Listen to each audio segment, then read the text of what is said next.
ज्योतिष्मतीं त्वा साधयामि ज्योतिष्कृतं त्वा साधयामि ज्योतिर्विदं त्वा साधयामि भास्वतीं त्वा साधयामि ज्वलन्तीं त्वा साधयामि मल्मला भवन्ति। ఈ స్వధర్మ సభ అసలు మేము చేస్తామని కల్లో కూడా అనుకోలేదు. మేమంతా ఒక 8 మందిని శృంగేరి పీఠానికి వెళ్ళాం. మామూలుగా నారాయణ చక్రవర్తి గురువు గారు ఇవాళ రావాల్సిందే, వారు రాలేకపోయారు. వారి అన్నగారు ఈ మధ్యనే కాలం చేశారు, అందుకని రాలేకపోయారు.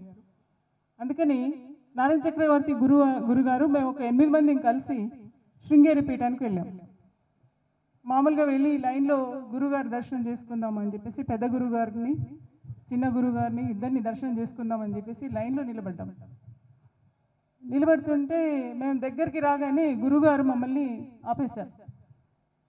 మీరుండండి, కొంచెంసేపు మాట్లాడాలి మీతో. నేను సరే గురువాజ్ఞ, మేము ఎట్లా దాన్ని ధిక్కరించే క్వశ్చనే లేదు. అందుకని లైన్లో దాదాపు 1 కిలోమీటర్ వరకు లైన్ ఉంది. అయినా సరే మేము గంట సేపు అలాగే లైన్లో అక్కడే కూర్చొని ఉన్నాం. వారు ఎదురుగా కూర్చొని ఉన్న తర్వాత మా అందరినీ పిలిచారు.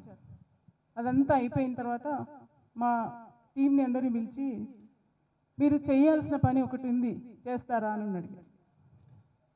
అంటే స్వామి నోటి నుంచి వచ్చిన తర్వాత అందులో శృంగేరి పీఠం సర్వోన్నత పీఠం, అట్లాంటి పీఠం నుంచి ఒక స్వామీజీ వారు ఒక ఆజ్ఞ ఇచ్చారంటే దాన్ని మేము ఎలా కాదనగలం?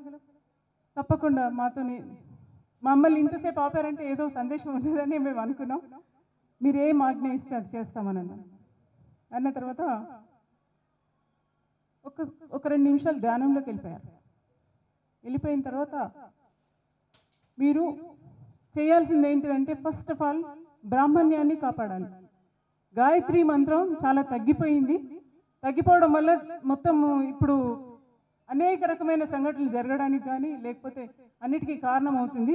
సో బ్రాహ్మణ్యాన్ని పెంచాలి అంటే గాయత్రి మంత్రం చేయాలి, అనుష్ఠానంతో కోటి గాయత్రి జపాన్ని చేయాలని చెప్పేసి చెప్పారు. చెప్పిన తర్వాత ఇదే కాకుండా ఒక బ్రాహ్మణులకే కాదు, హిందూ ధర్మ పరిరక్షణ చతుర్వర్ణాలని కలిపే ఒక ఆలోచన కూడా ఉంది. సో దీన్ని కలుపుతూ మీరు చేయాల్సిన కార్యక్రమాలు చాలా ఉన్నాయని చెప్పారు. చెప్పిన తర్వాత తప్పకుండా చేయగలుగుతాం మేము అని అన్నాం. అన్న తర్వాత ధ్యానంలోకి వెళ్ళిన తర్వాత దీని పేరు కూడా స్వధర్మ సభ స్వామీజీ నోటి నుంచి వచ్చింది. ఇది మేము డిసైడ్ చేసుకుంది కాదు, స్వామీజీనే వారి నోటి నుంచి దానికి స్వధర్మ సభ అని పేరు పెట్టి మరీ ఏం చెప్పారంటే ఎందుకు ఈ స్వధర్మ సభ పెడుతున్నానని రీజన్ కూడా చెప్పారు. ఇక్కడ చాలా మందికి చాలా రకాల మన శాఖలు ఉన్నాయి, శాఖా భేదాలు రాకుండా ఉండడానికి ఎవరికి వారు స్వధర్మంగా తమ ధర్మాన్ని తాము పాటించడం కోసమే ఈ స్వధర్మ సభ అని పేరు పెట్టామని చెప్పారు. చెప్పిన తర్వాత తప్పకుండా మేము చేస్తామని చెప్పేస్తాం. చెప్పిన తర్వాత మరి మేమేం చేయాలి, మీరు స్వధర్మ సభ అని చెప్పారు, మేమేం చేయాలి అసలు అని అడిగితే మీరు కోటి గాయత్రి మంత్రాన్ని జపాన్ని స్టార్ట్ చేయండి అని చెప్పారు. సరే చేస్తామని చెప్పేసాం. చెప్పిన తర్వాత దీనికి మళ్ళీ మేము నెక్స్ట్ ఏం చేయాలి అని అంటే మే 23, 24వ తారీఖున గాయత్రి యజ్ఞం అనే పేరుతోని అందరినీ పిలవండి, అందరూ కలిసి దాంట్లో చేసేటట్టు గాయత్రి హోమాన్ని బ్రాహ్మణుల ఆధ్వర్యంలో చేసేటట్టు వారు ఆదేశించారు. సో అలా చెప్పిన తర్వాత డేట్లు కూడా ఇచ్చారు. అనుకోకుండా ఈ కరోనా సంక్షోభం వల్ల అది పోస్ట్పోన్ అయిపోయింది. స్వామీజీ మళ్ళీ ఆదేశం ఇచ్చారు. స్వామీజీకి అడిగా మరి ఏంటి కరోనా ఉంది సిచ్యువేషన్, మీరు డేట్ అయితే ఇచ్చారు, మేము చేయలేకపోతున్నాం, మరి ఎట్లా చేయమంటారు అని అంటే లేదు ఇప్పుడు మొత్తం ఇదంతా పీరియడ్ నడుస్తుంది కాబట్టి ఇదంతా అయిన తర్వాత మీరు మళ్ళీ శృంగేరికి రండి, ఒక ముహూర్తం తీద్దామని చెప్పారు. ఈ లోపల మేమేం చేసామంటే మొత్తం సోషల్ మీడియా త్రూ మన సంఘాల వాళ్ళందరికీ కూడా మెసేజ్ పెట్టి శ్రీరామనవమి తెల్లవారు పట్టాభిషేకం, శ్రీరామ పట్టాభిషేకం ముహూర్తాన్ని చూసుకొని అందరికీ కూడా శృంగేరి పీఠం నుంచి వచ్చింది కాబట్టి మీరందరూ కూడా ఈ జపయజ్ఞంలో పాల్గొని మనందరి లోకధర్మం కోసం, లోక కళ్యాణం కోసం మీరందరూ కూడా మీ వంతు కృషి చేయండి అని చెప్పేసి అడగడం వల్ల చాలామంది ముందుకు వచ్చారు. దాదాపు ఇప్పటికీ 1.5 దాటిపోయింది జప సంఖ్య.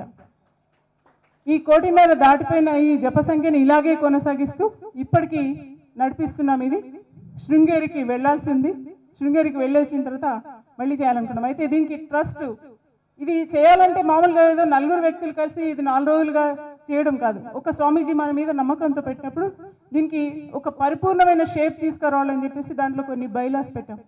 దాంట్లో ఏంటంటే నిత్య అన్నదానం ఒకటి పెట్టాము, గో సంరక్షణ ఒకటి పెట్టాము, హిందూ పరిరక్షణ, ఈ 3 అంశాలని ప్రధానంగా తీసుకున్నాము. ఈ 3 అంశాలపైన విశేషంగా కృషి చేయాలని చెప్పేసి కూడా అనుకుంటున్నాం. మొన్న ఈ మధ్యన కరోనా సంక్షోభ సమయంలో కూడా స్వధర్మ సభ నుంచి కొంతమంది అవసరం ఉన్న వారికి సపోర్ట్ చేయడం జరిగింది. ఇలాంటి కార్యక్రమాలు చేయడంలో ఇవాళ మొట్టమొదటి కార్యక్రమం ఇది. నిజంగా చూస్తేనైతే ఇలాంటి కార్యక్రమం మొట్టమొదటి.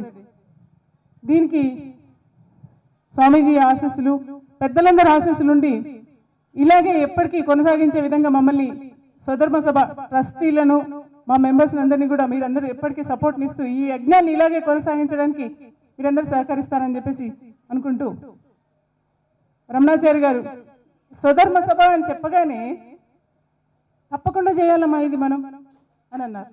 అసలు అందరికీ చెప్తాం మనం, ఇప్పుడు ఇది చేయాల్సింది, ఎప్పుడు మనం చేద్దాం, అందరినీ పిలుపుదాం. అసలు కరోనా స్టార్ట్ అవ్వలేదు అప్పటికి, మొత్తం అందరికీ ఇన్ఫర్మేషన్ ఇద్దాం, యజ్ఞం చేయిద్దాం, చాలా బాగా మంచి కార్యక్రమాలు చేద్దామని వారు పెద్ద మనసుతో మాకు ముందుకొచ్చి అంగీకరించారు.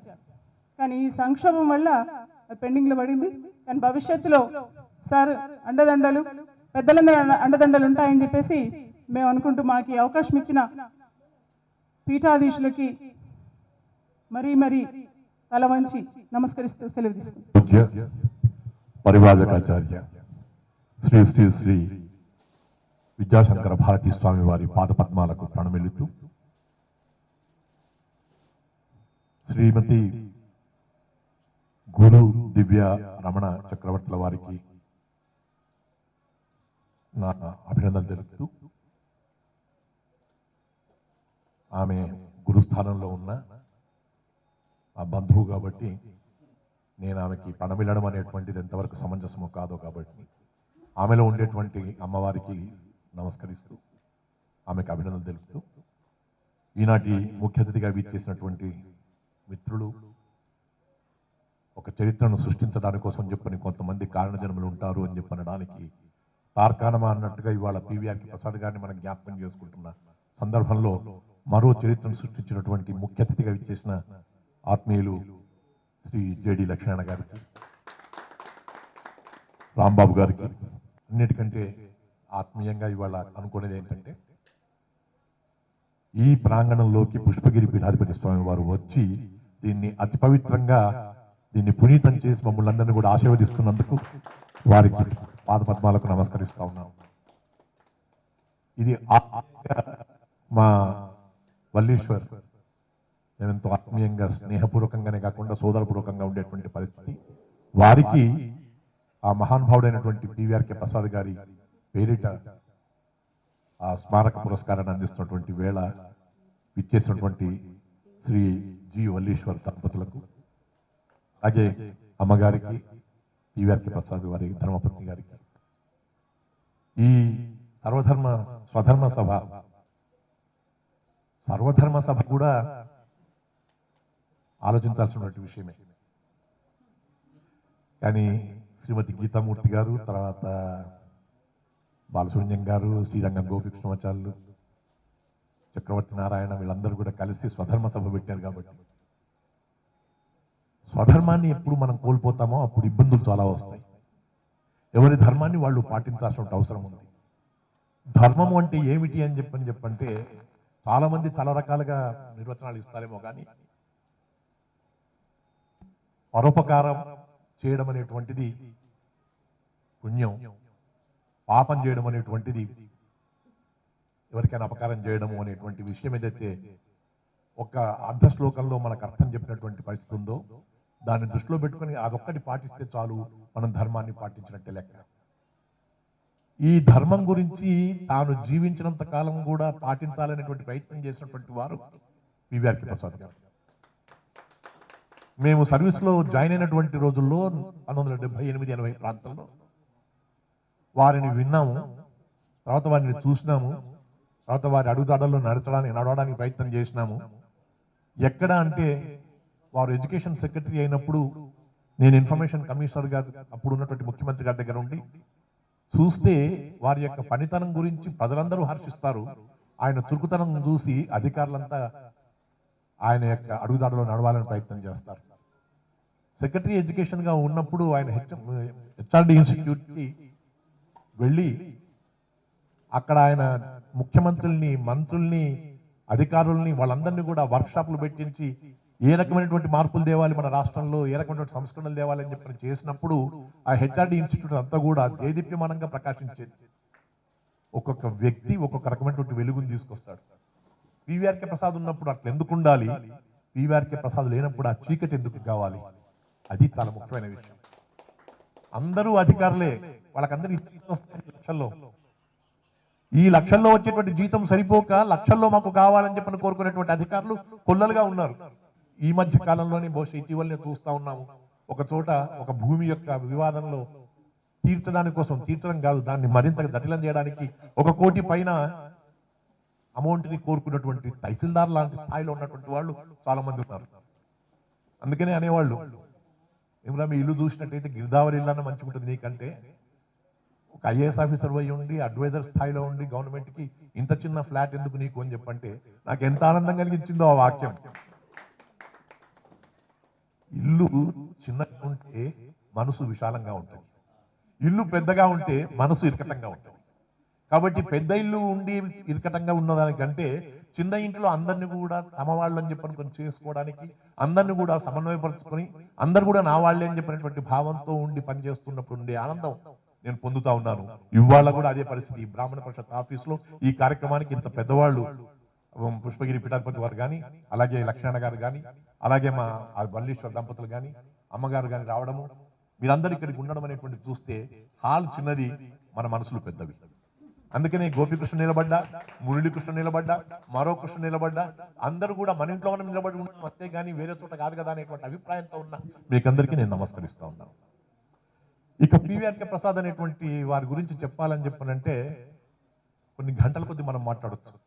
మనందరం వారి అనుగ్రహ భాషణ కోసం చూస్తున్నాం కాబట్టి, స్వామివారి అనుగ్రహ భాషణ కోసం, స్వధర్మం గురించి ఎట్లా పాటించాలనేటువంటి విషయంలో వారి యొక్క మార్గదర్శకత్వం కోసం అని చెప్పని ఈ కమిటీ ట్రస్ట్ మెంబర్స్ అంతా అనుకుంటున్నారు. కాబట్టి నేను ఎక్కువగా మాట్లాడకుండా పివిఆర్కే ప్రసాద్ ఇటీవలి కాలంలో ఉండేటువంటి కారణ జన్ముడు, దైవం మానుష రూపేనా అని చెప్పనేటువంటిది కొంతమందికి ఎట్లయితే వర్తిస్తుందో అని చెప్పనంటే ఆయనను చూస్తే వర్తిస్తుంది.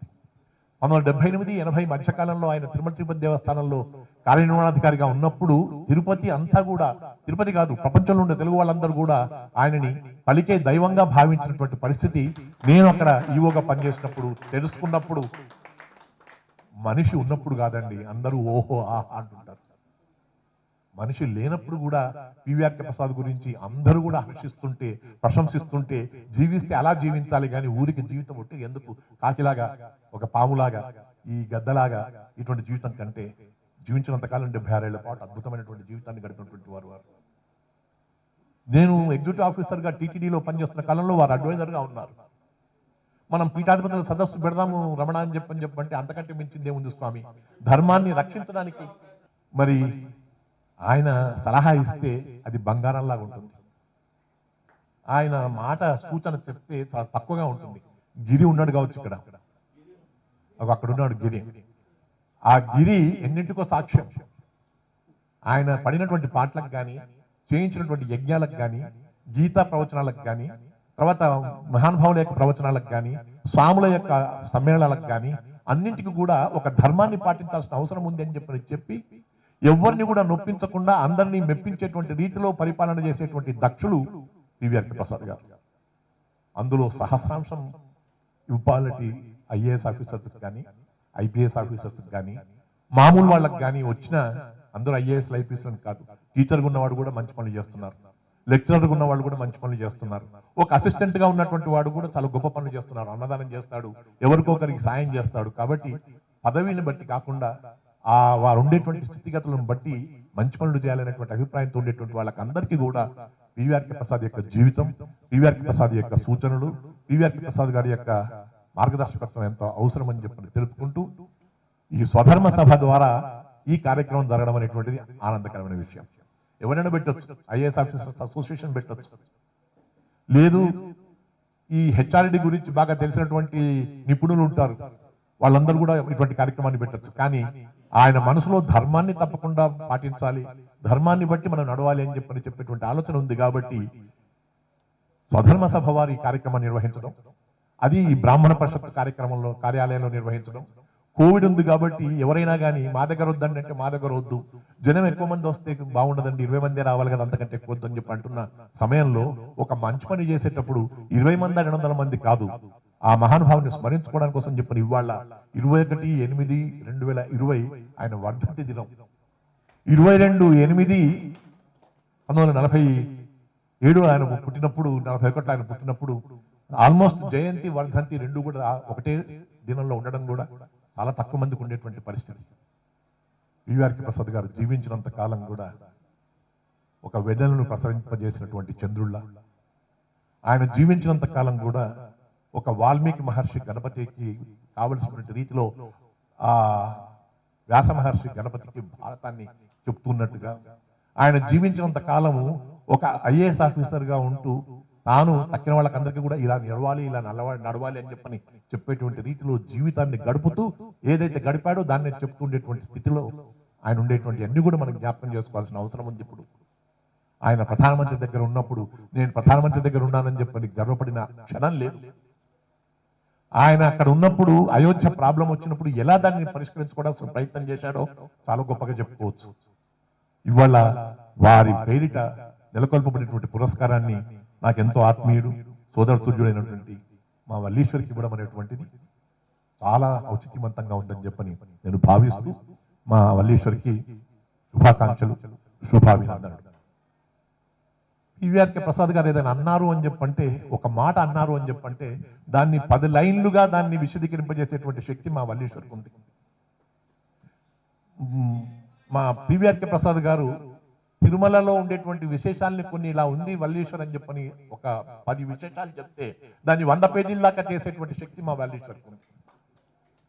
వల్లీశ్వర్ దగ్గర ఉండేటువంటి మాయ ఏంటంటే అదొక స్టైల్, అది తనకు తానే పెంపొందింపజేసుకున్నటువంటి స్టైల్. అది మన రాజశేఖర రెడ్డి గారి హయాంలో వారు చీఫ్ పబ్లిక్ రిలేషన్ ఆఫీసర్గా ఉన్నప్పుడు, నేను ఇన్ఫర్మేషన్ కమిషనర్గా ఉన్నప్పుడు మా మధ్య ఉండేటువంటి బంధంతో చాలా దగ్గరగా ఉండేటువంటి రోజుల్లో ఈనాడు ఆంధ్రజ్యోతి వాళ్ళు ప్రదర్శించినటువంటి పరిస్థితి, వాళ్ళు ఒక రకంగా ఆ ప్రభుత్వాన్ని చూసినటువంటి దృష్టి ఏదైతే ఉందో దాన్ని ఎలాగైనా తగ్గించాలనేటువంటి అభిప్రాయంతో ఒకనాడు రాత్రి 12-1 గంటల దాకా కూడా చాలా జాగ్రత్తగా ఒక వ్యాసం రాసి ఇది ఎలాగైనా ఈనాడులో రావాలి అని చెప్పి ప్రయత్నం చేసినటువంటి వల్లీశ్వర్తో నేను ఆ రాత్రి 12-1 గంటకి నేను అన్నాను, ఎందుకు పెట్టుకున్నావు ఇది కత్తి మీద సాంలాగా, ఈనాడు వాళ్ళు ఆంధ్రజ్యోతి వాళ్ళు ఎలాగూ ప్రభుత్వానికి వ్యతిరేకంగా ఉన్నారని చెప్పి తెలిసి కూడా ఈ వ్యాసం వాళ్ళు వేస్తారని ఎందుకు అనుకుంటున్నావు అని చెప్పని అని నేను అప్పుడు పడుకున్నాను రాత్రి 1 గంటల ప్రాంతంలో. తెల్లవారు చూస్తే మనసంతా నువ్వే అని ఫ్రంట్ పేజీలో ఫ్రంట్ హెడ్ లైన్స్ గా రాజశేఖర రెడ్డి గారి గురించి ఆర్టికల్ వస్తే ఇవాళకి దాదాపు 2009 ఆయన వెళ్ళి అంటే 11-12 ఏళ్ల దాకా ఆ మనసంతా నువ్వే అనేటువంటిది నా మనసంతా నువ్వే అయిపోయావు వల్లీశ్వర్.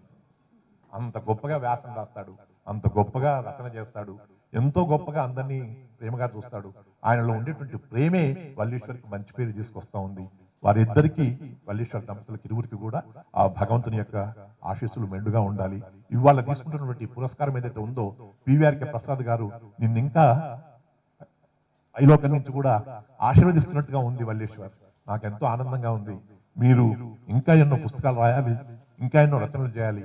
మీలో ఉండేటువంటి ఆ శక్తిని, మీకే ప్రత్యేకమైనటువంటి శక్తిని ఇంకా సద్వినియోగపరచుకుంటూ శేష జీవితాన్ని గడపాలని చెప్పని కోరుకుంటూ మీకు నా శుభాకాంక్షలు తెలుపుకుంటూ ఈ కార్యక్రమంలో కారణజన్ముడైనటువంటి ఆ పివిఆర్కే ప్రసాద్ గురించి స్మరించుకోవడానికి మహానుభావులు తాము లోక కళ్యాణం కోసం అని చెప్పని యతీంద్రులయ్యి తాము స్వధర్మాన్ని పాటించాలనేటువంటి అభిప్రాయంతో సర్వసంగ పరిత్యాగి అయ్యి కాషాయ వస్త్రాలు ధరించి దండం ధరించి అన్నీ కూడా చదువుకొని మన మధ్యకు వచ్చి స్వధర్మాన్ని తెలపాలని చెప్పినటువంటి కారణజన్ముడైనటువంటి విద్యాశంకర భారతీ స్వామి వారు ఏంటి, నాకు గుర్తిక్కున్నటువంటి లక్ష్మీనారాయణ మనకందరికీ చరిత్ర సృష్టించినటువంటి పరిస్థితి తెలుసు. కాబట్టి అలా చరిత్ర సృష్టించి వాటిని ఒక తృణప్రాయంగా వదిలిపెట్టేసేసి ఇవాళ సమాజానికి నేను సేవ చేస్తాను, పదవులతో నాకు సంబంధం లేదని చెప్పేటువంటి ఈ కారణ జన్ముడైనటువంటి మా లక్ష్మణ్ రావడం ఏంటి, ఇదంతా కూడా మనమందరం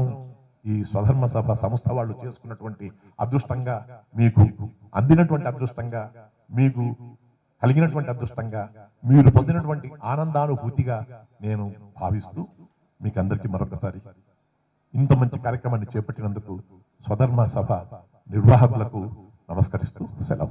వ్యక్తుల్లో పులికంటి కృష్ణారెడ్డి గారు ఒకరు.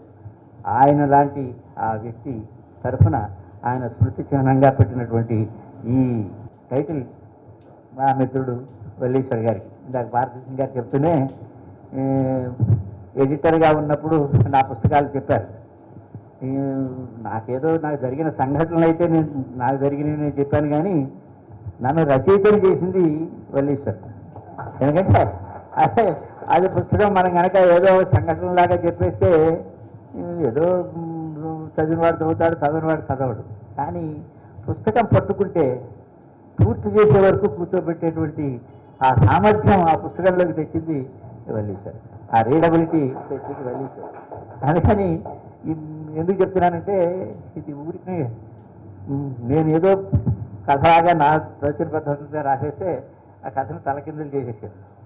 ముందు ఏదో ఒకటి పెట్టేసి అందులో ఉన్నటువంటి విషయం ఉత్సాహంగా అవతలవాడు చదవాలంటే అవకాశం ఉండేట్టుగా ముందు ఒక 3-4 లైన్లో ఒక చురక వేసి అది పట్టుకుంటే ఇంక కొత్త కథంతా చదవాల్సింది చదివే వరకు చివరి దాకా తీసుకొచ్చేటువంటి ఆ సామర్థ్యం భగవంతుడు ఇతనికి ఇచ్చాడు. ఇదే కాదు, ఇప్పుడు ఎన్ని తెలియక చాలా గ్రంథాలు అతని రచన. అతను నాకు జర్నలిస్ట్గా పరిచయమై నాకు నేను చాలామందికి పరిచయం, నాకు చాలామంది స్నేహితులు. కానీ స్నేహితులు చాలామంది ఉంటారు, ఆత్మీయులు చాలా తక్కువ ఉంటారు. నాకు చాలా తక్కువ ఉన్న ఆత్మీయుల్లో వల్లీశ్వర్ ఒకడు. ఎందుకంటే భారతదేశ ప్రజాస్వామ్యానికి 4 స్తంభాలు ఉంటాయని మనం ఎప్పుడు అనుకుంటుంటాం. మొదటిది వచ్చేసి పాలన వర్గం, రెండవది కార్యనిర్వహణ వర్గం, మూడవది వచ్చేసి న్యాయవర్గం, నాలుగవది వచ్చేసి ప్రెస్ అంటే మీడియా అని 4th ఎస్టేట్ అనుకుంటాం మనం. ఈ 4 స్తంభాల్లో 2 స్తంభాల్లో దేదీప్యమానంగా ఒక వ్యక్తి, వెలిగిన వ్యక్తి, ఆ తర్వాత మీడియాలో ఒక అత్యుత్తమ స్థానాన్ని పొందిన శ్రీ వల్లీశ్వర్ గారు, కార్యనిర్వాహక వర్గంలో మా అందరికీ దారి చూపిన పివిఆర్కే ప్రసాద్ గారి గురించి ఈరోజు మనం అనుకోవడం నిజంగా ఎంతో గొప్ప విషయం. ఎందుకంటే నేను ఎప్పుడు అనుకుంటాను, చరిత్ర అంటే కొందరి వ్యక్తుల యొక్క కథనే చరిత్ర అంటాం మనం. అంటే ఒక రాష్ట్రానికి కానీ దేశానికి కానీ వేరే చరిత్ర ఉండదు. ఒక గొప్ప వ్యక్తుల జీవితాలే ఆ దేశ చరిత్రగా కానీ రాష్ట్ర చరిత్రగా కానీ మారుతుందన్నమాట. అందువల్ల ఈరోజు దేశ చరిత్ర కానీ రాష్ట్ర చరిత్ర కానీ మాట్లాడుకోవాలంటే అందులో పివిఆర్కే ప్రసాద్ గారు చేసిన ఆయన కాంట్రిబ్యూషన్ ఏదైతే ఉందో దాని గురించి మనం అందరూ మాట్లాడుకోవాలి. ఎందుకంటే సర్వీస్లో ఉన్న మేము ఎప్పుడు ఇటువంటి వ్యక్తులు ఏం చేశారు అన్న దాని గురించి ఒక మార్గదర్శనంగా తీసుకుంటుంటాం. జరిగిన సంఘటన, నేను మహారాష్ట్రలో పనిచేస్తున్నప్పుడు మా మిత్రుడు ఐఏఎస్లో ఉండేవాడు. ఒకరోజు వచ్చాడు సడన్గా నా దగ్గరికి. ఒకే జిల్లాలో పనిచేస్తున్నాం. ఏం చేశారంటే ప్రజల కోసం ఒక పెద్ద చెరువు తవ్వించాడు. చెరువు తవ్విస్తే ఎంతో మంది ప్రజలకు అది ఉపయోగపడింది. కానీ తర్వాత అతనికి తెలిసింది ఏంటంటే అది ఒక ప్రైవేటు భూమి అని, ప్రభుత్వ భూమి కాదు అని తెలిసిందట. దానివల్ల నా మీద ఏదైనా చర్యలు తీసుకుంటారా అని చెప్పేసి నా దగ్గరికి వచ్చాడు. వస్తే అప్పుడు నేను చెప్పాను, దీని గురించి ఏమీ భయపడద్దు, ఇది మొత్తం దేశంలోనే ఆదర్శప్రాయం అవుతుంది నువ్వు ఏది చేసింది అంటే.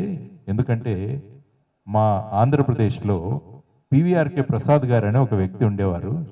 ఆయన నల్గొండలో స్మాల్ ఫార్మర్ డెవలప్మెంట్ ఏజెన్సీలో పనిచేస్తున్నప్పుడు ఆయన 300 బావులు తవ్వించారు. ఆ తర్వాత తేలింది ఏంటంటే అవన్నీ ప్రైవేటు భూములు అని. దాంతో ఆయన భయపడ్డారు, నాకు కూడా ఏమన్నా అవుతుందా అని. ఆ తర్వాత అప్పుడు పివి నరసింహారావు గారు ముఖ్యమంత్రిగా ఉండేవారు. ఆయన పిలిపించారు పివిఆర్కే ప్రసాద్ గారు. పివిఆర్కే ప్రసాద్ గారు అనుకున్నారట నా మీద ఏమైనా చర్యలు తీసుకుంటారేమో అని. అక్కడికి వెళితే మొన్న బెంగళూరులో ఒక సభకి వెళ్ళాను నేను. వెళ్ళినప్పుడు ప్రధానమంత్రి ఇందిరాగాంధీ గారు నన్ను అడిగారు, మీ రాష్ట్రంలో ఒక ఐఏఎస్ ఆఫీసరు 300 బావులు తవ్వించారట. దానివల్ల ఎంతో మంది రైతులకి అది గొప్ప ఉపయోగపడింది. కాబట్టి నేను మొత్తం దేశంలోనే 10 లక్షల బావులు తవ్వించే పథకాన్ని నేను మొదలు పెట్టబోతున్నాను అని అది పివిఆర్కే ప్రసాద్ గారు చేసిన ఒక గొప్ప ఇదనమాట. అందువల్ల నేను నా మిత్రుడికి చెప్పాను, నువ్వేమీ భయపడద్దు, ఈ చెరువులు ఏవైతే నువ్వు తవ్వించావో అది దేశంలోనే ఒక కొత్త ప్రాజెక్టుగా మారుతుంది అని అటువంటి సర్వీస్లో ఉన్న వారికి ఆదర్శప్రాయంగా ఉంటూ ఆయన ఎప్పుడు నేను చూడలేదు. ప్రస్తుతం నేను ఆయన వీడియోలోనూ ఇలాంటి యూట్యూబ్లో చూస్తున్నాను తప్ప ఆయన గురించి ఎంతో విన్నాం మేము మహారాష్ట్రలో ఉన్నాం. కాబట్టి అటువంటి వ్యక్తి ఎందుకు ఆయన ఇంత గొప్పగా మారారంటే కేవలం ఆయన చేసింది ఒకే ఒకటి, స్వధర్మం. తాము చేయాల్సిన ధర్మాన్ని చక్కగా ఆయన చేయడం వల్ల ఇంత గొప్ప వ్యక్తులుగా ఆయన వెళ్ళగలిగారన్నమాట. అందువల్ల స్వధర్మంతో చేసే పని ఆదర్శప్రాయం అవుతుంది. గుర్తింపు కోసం చేస్తే అది గుర్తింపు లేకుండా పోతుంది అంటారు. అందువల్ల స్వధర్మాన్ని నిర్వహించాలి అని చెప్పేసి ఆయన జీవితాలు. ఇప్పుడు సివిల్ సర్వీసెస్ పరీక్షలో ఎథిక్స్ అండ్ మారల్స్ అని ఒక పేపర్ ప్రవేశపెట్టారు. మొన్న కొంతమంది పిల్లలు నా దగ్గరికి వచ్చారు. వచ్చినప్పుడు వాళ్ళకి నేనేం చెప్పానంటే, ఎటువంటి సందర్భాల్లో ఏ నిర్ణయం తీసుకోవాలి అన్నది ఆ ఎథిక్స్ అండ్ మారల్ పేపర్స్లో అడుగుతారు.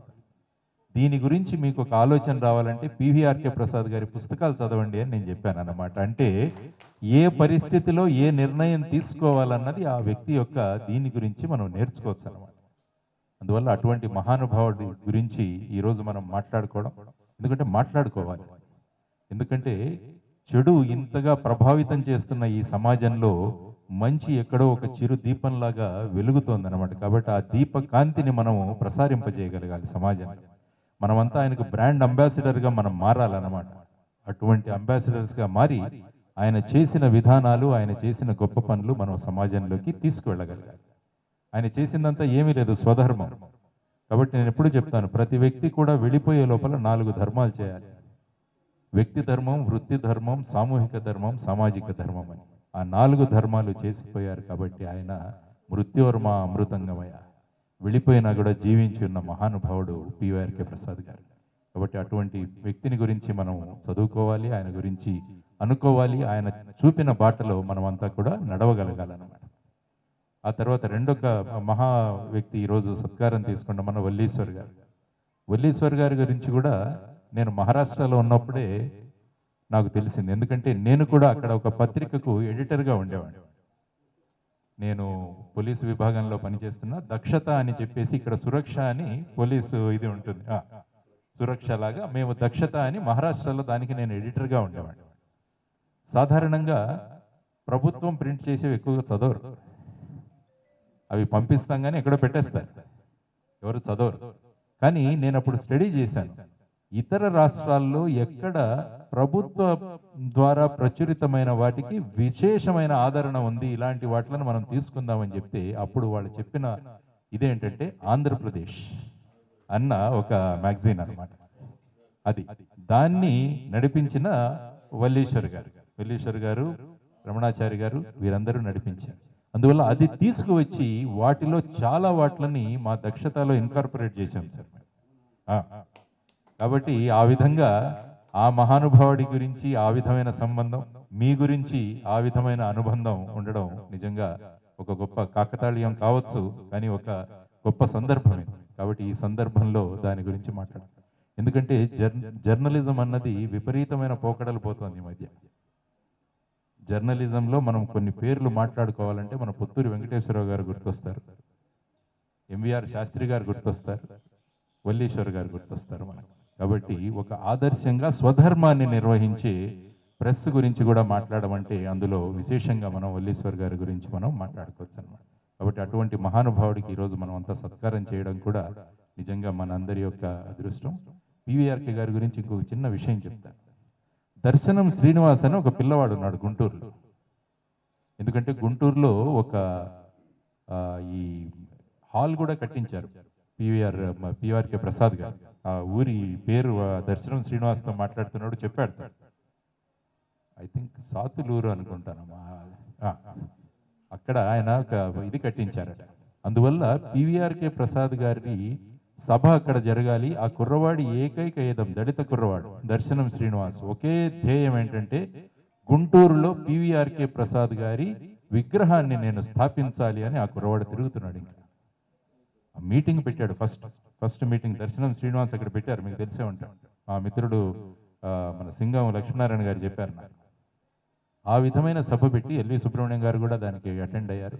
కాబట్టి చూడండి, ఒక వ్యక్తి చూపించిన దానికి ఎంతమంది అతన్ని అనుసరిస్తుంటారో అని చెప్పడానికి మా దర్శనం శ్రీనివాస్ యొక్క ఉదాహరణ అన్నమాట. అందువల్ల ఎంతో మందిని ప్రభావితం చేసిన పివిఆర్కే ప్రసాద్ గారి గురించి ఈరోజు మనం మాట్లాడుకుంటూ, ఆయనతో పాటు పనిచేసిన ఆయన రాసిన పుస్తకాలను మీరు ముందు మాట ఇవి రాసినట్టున్నారు. దాంట్లో చాలా విషయాలు మీరు ఎడిట్ చేశారు. ప్రస్తావన అవన్నీ కూడా మన వల్లీశ్వర్ గారు చేశారు, ఆయన రాసిన పుస్తకాలు వీటిలో. కాబట్టి ఇటువంటి గొప్ప వ్యక్తిని ఈరోజు సన్మానించుకోవడం, అది కూడా పెద్దల సమక్షంలో ఇదంతా జరగడం, తర్వాత అటువంటి స్తంభాలలో ఆ కార్యనిర్వాహక వర్గంలో ఇంకొక గొప్ప వ్యక్తి మా రమణాచారి గారి ఆధ్వర్యంలో ఇది జరగడం, ఇది కూడా ఒక గొప్ప అదృష్టం మనందరికీ. కాబట్టి ఇటువంటి సభలో నేను మాట్లాడే అవకాశాన్ని, పాల్గొనే అవకాశాన్ని కల్పించిన మీ అందరికీ, ముఖ్యంగా స్వధర్మ సభకి ధన్యవాదాలు తెలియజేసుకుంటూ సెలవు తీసుకుంటున్నాను. నమస్కారం. జై హింద్. పరమేశ్వరుడి దగ్గరైన, ప్రత్యక్ష దైవం కలియుగ శ్రీ వెంకటేశ్వరుడి దగ్గరైన, ప్రధానమంత్రి దగ్గరైన ఒకే రకంగా పనిచేసినటువంటి మహనీయుడు శ్రీ పివిఆర్కే ప్రసాద్ గారు. వారికి సంబంధించినటువంటి ఒక పురస్కారాన్ని ఇవాళ అక్షరాలకి విలువల చక్రాలను అమర్చి తన ప్రతిభా పాటవాలతో స్వారీ చేయించిన మహనీయుడు, మహారచయిత, తనదైన శైలిలో పాత్రికేయ వృత్తికి గజారోహణం చేయించినటువంటి శ్రీ వల్లీశ్వర్ గారికి అందించడం నిజంగా చాలా సంతోషాన్ని కలిగించేటటువంటి అంశం.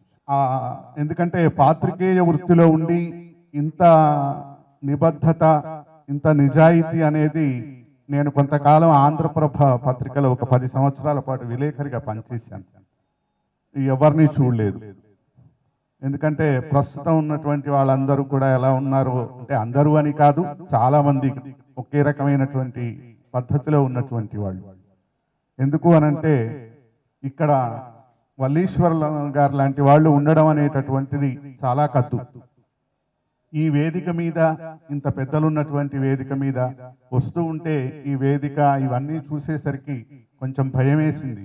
ఎందుకంటే పెద్దలిందరూ వేదిక పేర్మి చేసి అపర శంకరు తేజమయి నలరుచుండా, భక్తులము మేము మాకేమి భాష వచ్చు, ప్రణతులిడిదము మీరల పదములంటి. అంతకుమించి మేము చేయగలిగింది ఏం లేదు. స్వధర్మ సభ ద్వారా ఈ కార్యక్రమాన్ని నిర్వహించేటటువంటి ప్రయత్నం జరగడం అనేటటువంటిది నిజంగా చాలా సంతోషాన్ని కలిగిస్తుంది.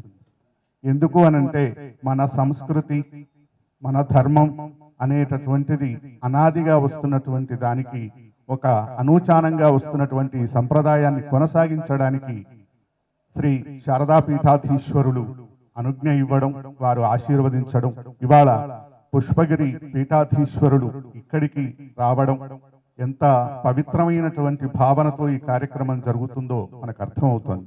కవి సమ్రాట్ విశ్వనాథ సత్యనారాయణ గారు ఒక నవల రాశాడు. అంటే చాలా రాశాడు అనుకోండి. ఆయన రాసిన నవలల్లో ఒకటి హాహా హూ హూ అని ఒక నవల ఉంది.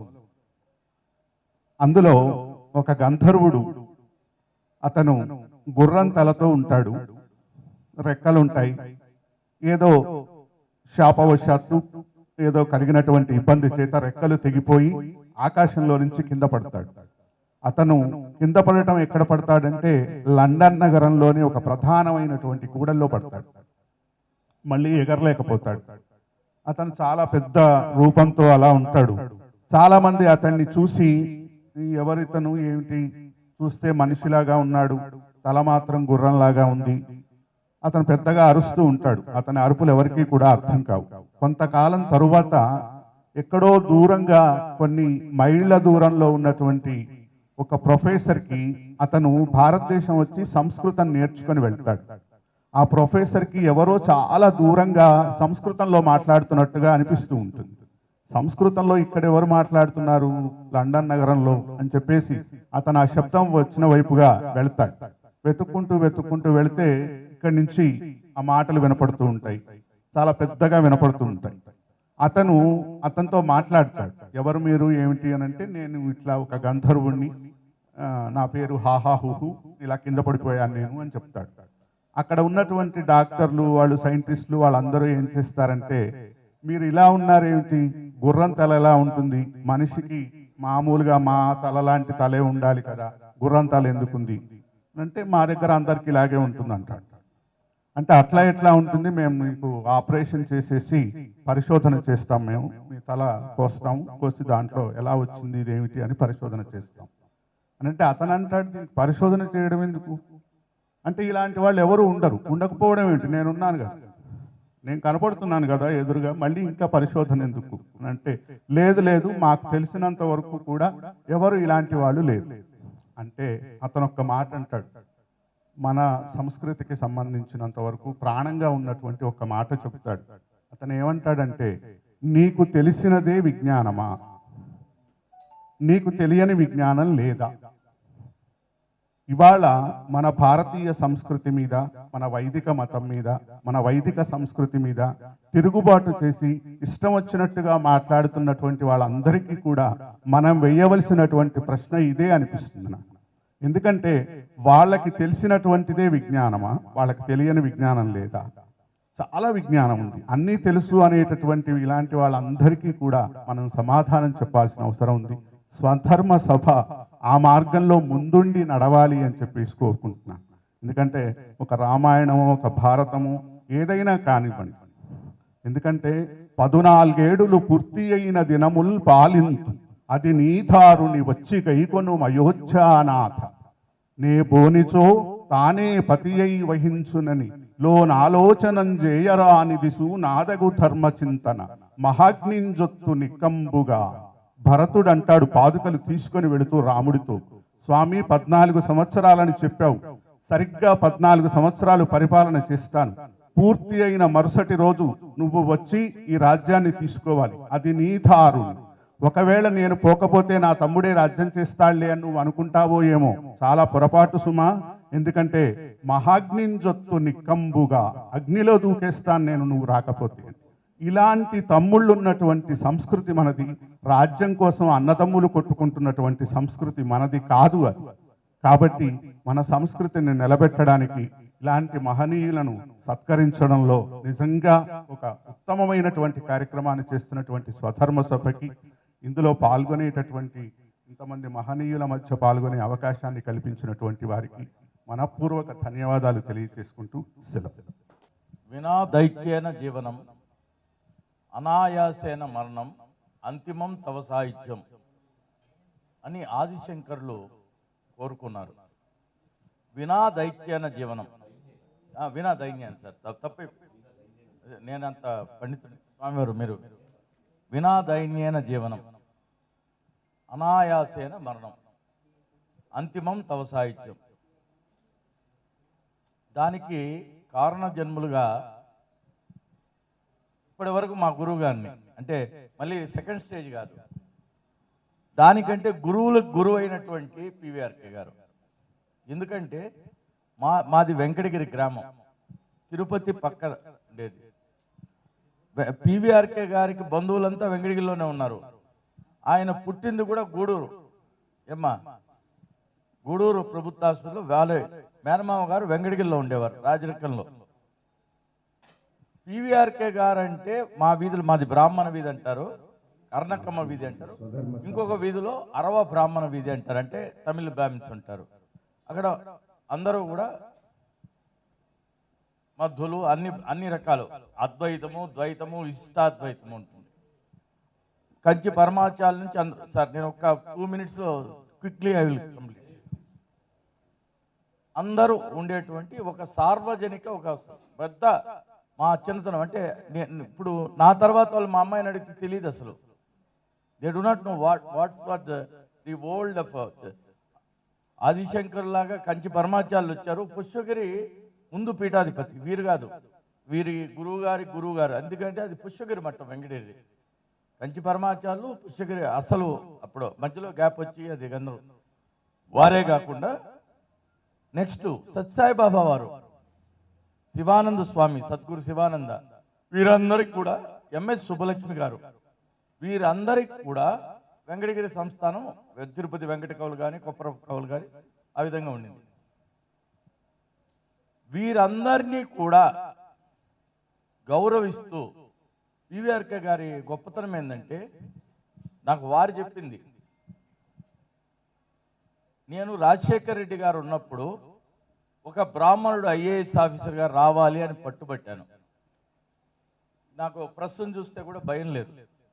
ఎందుకంటే కంచి ఒక సైడ్ కంచి పీఠము, ఇంకొక సైడ్ వచ్చేసేసి శారదా పీఠము, ఇంకో సైడ్ ఇంకొక పీఠము, చిన్నజీయర్ స్వామి వారు, ఈ విధంగా రోజు అష్ట దిగ్బంధంలాగా తిరుమల క్షేత్రాన్ని రాజకీయ రణరంగ క్షేత్రంగా చేయాలనుకున్నారు. రాజకీయ 2004లో 2003 నుంచి 2004 వరకు. అప్పుడు సీఎం రాజశేఖర్ రెడ్డి గారు చెప్పింది ఒకే ఒక గొప్ప మాట, పివిఆర్కే గారితో మాట్లాడమన్నారు. వారి దృష్టిలో ఉన్నది అప్పుడు రమణాచారి గారు. కానీ రమణ ఇప్పుడు వద్దు, నేనన్నాను లేదు సార్, ఒక్కొక్క స్టేజ్ సార్ మీకు తెలుసు, అన్నీ తెలుసు, ఏపీఎన్ శర్మ గారిని నేను మాట్లాడి వచ్చేసాను. దానికంటే ముందు చెప్పింది పివిఆర్కే గారితో మాట్లాడు. కేవీపీ రామచంద్రరావు గారు కానీ వైఎస్ రాజశేఖర రెడ్డి గారు కానీ వీళ్ళందరికంటే ముందు స్వర్ణమ్మ గారు, ఇప్పుడు వైవి సుబ్బారెడ్డి ఉన్నారు, కరుణాకర్ రెడ్డి గారు, వీళ్ళందరూ నాతోటి. కానీ హిందూ ధర్మ విషయం కానీ రాజశేఖర రెడ్డి గారు ఏ ధర్మం చేసినా కూడా ఇంటర్నల్గా నాకు ఆయనకి పివిఆర్కే గారు కూడా పరిచయం. ఇప్పుడు అన్నీ చెప్పాను అనుకోండి, పివి గారి టైంలో ఏమైంది, ఆయన ఎవరో ఏది చెప్పులు వేసినప్పుడు పివిఆర్కే గారు ఎట్లా చేశారు కడపలో. నేను రాజకీయాల జోలికి అస్సలు పోను, ధర్మం వైపు. ఎందుకంటే స్వధర్మ సభ ఏ విధంగా ఒక్కొక్క మెచ్యూర్డ్ అడ్మినిస్ట్రేటర్స్, మెచ్యూర్డ్ రాజకీయ థింకర్స్ ఎట్లా చేస్తారో చెప్తున్నా. అన్నప్పుడు వారిని తీసుకొని వచ్చి తిరుమలని అయోధ్య క్షేత్రం కానీలే, తిరుమలని అయోధ్య క్షేత్రం కానీలే. కొంతమంది రకరకాలుగా అయోధ్య చేయాలనుకున్నారు. వారందరికీ కూడా పివిఆర్కే గారే వద్దు, తిరుమల స్థితి వేరే. ఏ విధంగా ఆ తర్వాత వచ్చినటువంటి ఈ మహానుభావుడు, ముందు గ్రౌండ్ వర్క్ చేసిన తర్వాత ఈ మహానుభావుడు ఒక మాట చెప్పారు సార్, ఇప్పటికి కూడా జ్ఞాపకం. శర్మ, నా పక్కన ఆ వైపు పివిఆర్కే ప్రసాద్ గారు, ఈ వైపు ఏ శర్మ, తర్వాత అదేవిధంగా పీఠాధిపతులందరూ. ఇంకా అంతకంటే నాకేముంది ఆనందం శర్మ. దానికి మించి ఇది రోజు నిత్య కళ్యాణం పచ్చతోరణంగా ఉన్నటువంటి తిరుమల క్షేత్రాన్ని కరుణాకర్ రెడ్డిని సొంత అన్నా తమ్ముల్లాగా వ్యవహరించారు. బయట ఎంతమంది అనుకోవచ్చు. రాజశేఖర్ రెడ్డి గారు కూడా వారిని ఆంజనేయ స్వామి కంటే ఎక్కువ చూశారు. తిరుమల క్షేత్రంలో ఈ రోజు వరకు ఇప్పటిదాకా ఎస్విబిసి ఉన్నా, నిత్య అన్నదానం ఉన్నా, దానికి ఫౌండేషను, దాన్ని ఫర్మ్గా ఫౌండేషన్ కొన్నిట్లో పివిఆర్కే గారు వేశారు, ఐవై సుబ్బారావు గారు, అంటే ఆయన ఎండోమెంట్ కమిషన్గా దీనికి ఉంటున్నారు, ఎండోమెంట్ సెక్రటరీగా. అదేవిధంగా ఏపీఎన్ శర్మ గారు ఆలోచనలన్నింటినీ, కానీ ఆ మహానుభావుడికి అన్నీ తెలుసు, అది వల్లీశ్వరికి మాత్రమే తెలుసు. వల్లీశ్వరు నేను పూర్వజన్మ సుకృతం. ఒక సైడ్ వచ్చి మా మేనమామల యొక్క వంశము, రెండోది వచ్చి నేను ఒక రకంగా ఇండైరెక్ట్ స్టూడెంట్. ఆయన మా కజిన్ బ్రదర్ రామకృష్ణ అని ఈనాడు స్టింగరు, మా ఒక పిచ్చి రాజమ్మ అని, మా పిచ్చి శివ అని మా ఇంటి పక్కన వాళ్ళ ఇళ్లలో ఉండేవారు వీరు. ఢిల్లీలో మీ ఇంటికి వచ్చానమ్మా, మర్చిపోయారు, ఈగల్ ఫ్లాస్ తీసుకొని వచ్చా. నేను అనవసరంగా చైల్డ్ ప్రాడజీ అయిపోయాను. 20 ఏళ్ళకే గురువు గారు లాగా 19 ఏళ్ళకి ఎంఎస్సి ఫిజిక్స్ చేసిన నేను పీజీ డిప్లొమా అని శూన్యశాస్త్రం, వ్యాక్యూమ్ టెక్నాలజీ, శూన్యశాస్త్రం చేసి అయిపోయింది. అదే దానికి కథ వేరే. కానీ దాన్ని గుర్తించి మహానుభావుడు నాకున్న పిచ్చిని కూడా గుర్తించాలి కదా. నేను అడిగా ఒకసారి, నేను I have no doubt to comment on my self, real చెప్తున్నా. ఓ రోజు అడిగాను గురువు గారిని, పివిఆర్కే గారిని, సార్ మనం ఇన్ని చేస్తున్నాము, ఆయన బలవంతంగా పట్టుకొని వచ్చా, బలవంత బ్రాహ్మణత్వంలాగా. ఏది అడ్వైజర్ అని. ఓ సైడ్ సుబ్రహ్మణ్యరెడ్డి ఏమంటాడు, యో నాకు అది కాదయ్యా, ఆయన వచ్చి నాకు సీట్ రాకుండా చేస్తాడు, ఆయన నాకు గురువు అంటాడు. ఆయన చేయలేదు స్వామి అని చెప్తా. సార్ ఏంది అని అడుగుతా. పివిఆర్కే గారు చేయలే. ఆ సుబ్బారావు అనేటువంటి అక్కడ ఉండేటువంటి Indian bar council chair sir, ఆయన టికెట్ ఇవ్వడానికి పివిఆర్కే గారు కారణం కాదు. ఇంకొకళ్ళు వచ్చి రాజశేఖర రెడ్డి గారు ఎట్టుంటుందంటే ఒక పవర్ దగ్గర ఉన్నప్పుడు, సెంట్రల్లో ఉన్నప్పుడు ఆయన చేశారనుకుంటారు. ఇప్పుడు మా ఊర్లో కూడా రాజా గారు ఉన్నారు. రాజా గారికి ఏం తెలియదండి, అడ్వైజర్స్ చెప్తారండి అంటారు. అడ్వైజర్స్ ఎవరు చెప్పరు. అడ్వైజర్స్ చెప్పినా వినే విచక్షణ వాళ్ళకు ఉండాలి. అడ్వైజర్స్ ఆ విధంగా బ్రహ్మాండమైనటువంటి అసలు ఈరోజు టీటీడీలో స్వర్ణ యుగం. ఇప్పటికి కూడా మీరందరూ ఎస్సీబీసీని చూస్తున్నా. అదే కాదు, అందరికీ మహాప్రసాదం ఏది, రోజు అన్నదానం జరుగుతున్న 40,000 మందికి. దాని ఆ స్థాయికి ఆయన మహానుభావుడు. కానీ ఇప్పుడు నేను ఎందుకు వచ్చానంటే ప్రత్యేకంగా వైఎస్ కుటుంబం తరఫున, సుబ్బారెడ్డి గారు స్వర్ణమ్మ తరఫున, అదేవిధంగా టీటీడీ తరఫున ధైర్యం ఉంది నాకేమో, దాంట్లో అబద్ధం లేదు, మీరు ఎవరైనా చేసుకోవచ్చు. వారందరి తరఫున పివిఆర్కే గారికి శ్రద్ధాంజలితో పాటు అదేవిధంగా రమణాచార్య గారు కూడా కార్యక్షేత్రంలోకి రావాల్సిన అవసరం ఉంది. ధర్మం కోసం శంకారం స్వధర్మ సభ గీతామూర్తం మనం ఎందుకు చేసావో తెలియదు. కానీ రాబోయే రోజుల్లో మీరు రాసుకుంటారు చూడండి. రాబోయే రోజుల్లో ప్రతి గ్రామంలో పురహితం జనహితం అని రామాయణంలో ఉండేటువంటి దాన్ని, వాటికంతా అంకురార్పణ వీరే పివిఆర్కే గారే. కానీ ఒక్కొక్క టైంలో ఇప్పుడు మా అనిల్ సింఘాల్ గారికి కూడా అదే ఆలోచన వచ్చింది. Anil Singhal also is right man. ఇప్పుడు దేవుడు అక్కడ ఎందుకు పిలిపించుకుంటాడో మీకు నాకు తెలీదు. దర్శనానికైనా ఆయన పర్మిషన్ కావాల్సిందే. కానీ మీరేం చేస్తున్నారు స్వామిని, నేనైనా మీరైనా, నాకు వాడు తెలుసు, L1 తెలుసు, L2 తెలుసు, లేకపోతే దానికి స్వామి కూడా బోర్ వచ్చేసింది. ఇప్పుడు really he's got bored. Okay, కొన్ని రోజులు రే మీది ఏమీ లేదురా, కరోనాతో కూర్చోండి, కరోనా కలి, కరోనా కలి, ఆకలి, మీరు కూర్చోండి, మీదంతా ప్రతిజ్ఞ లేదు.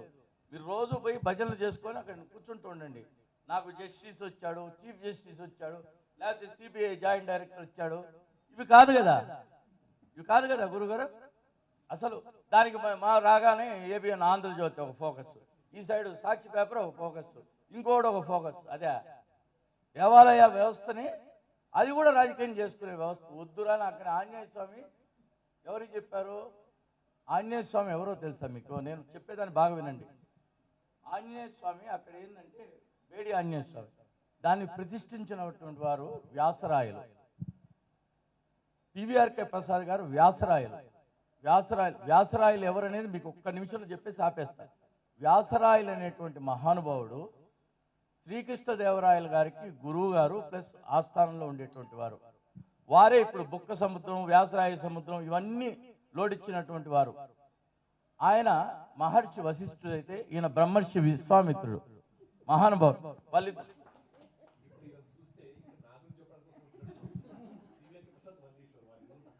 నేనేం సార్ మిమ్మల్ని ఏమన్నా, మీరు మిమ్మల్ని ఇంకా నేను మహర్షి నుంచి రాజర్షి నుంచి తగ్గించేశాను సార్, మీరు అర్థం చేసుకోవడంలో మిమ్మల్ని. మీరు బ్రహ్మర్షి విశ్వామిత్రులు అన్న, ఆయన వశిష్ఠుడు అన్న. ఆ విధంగా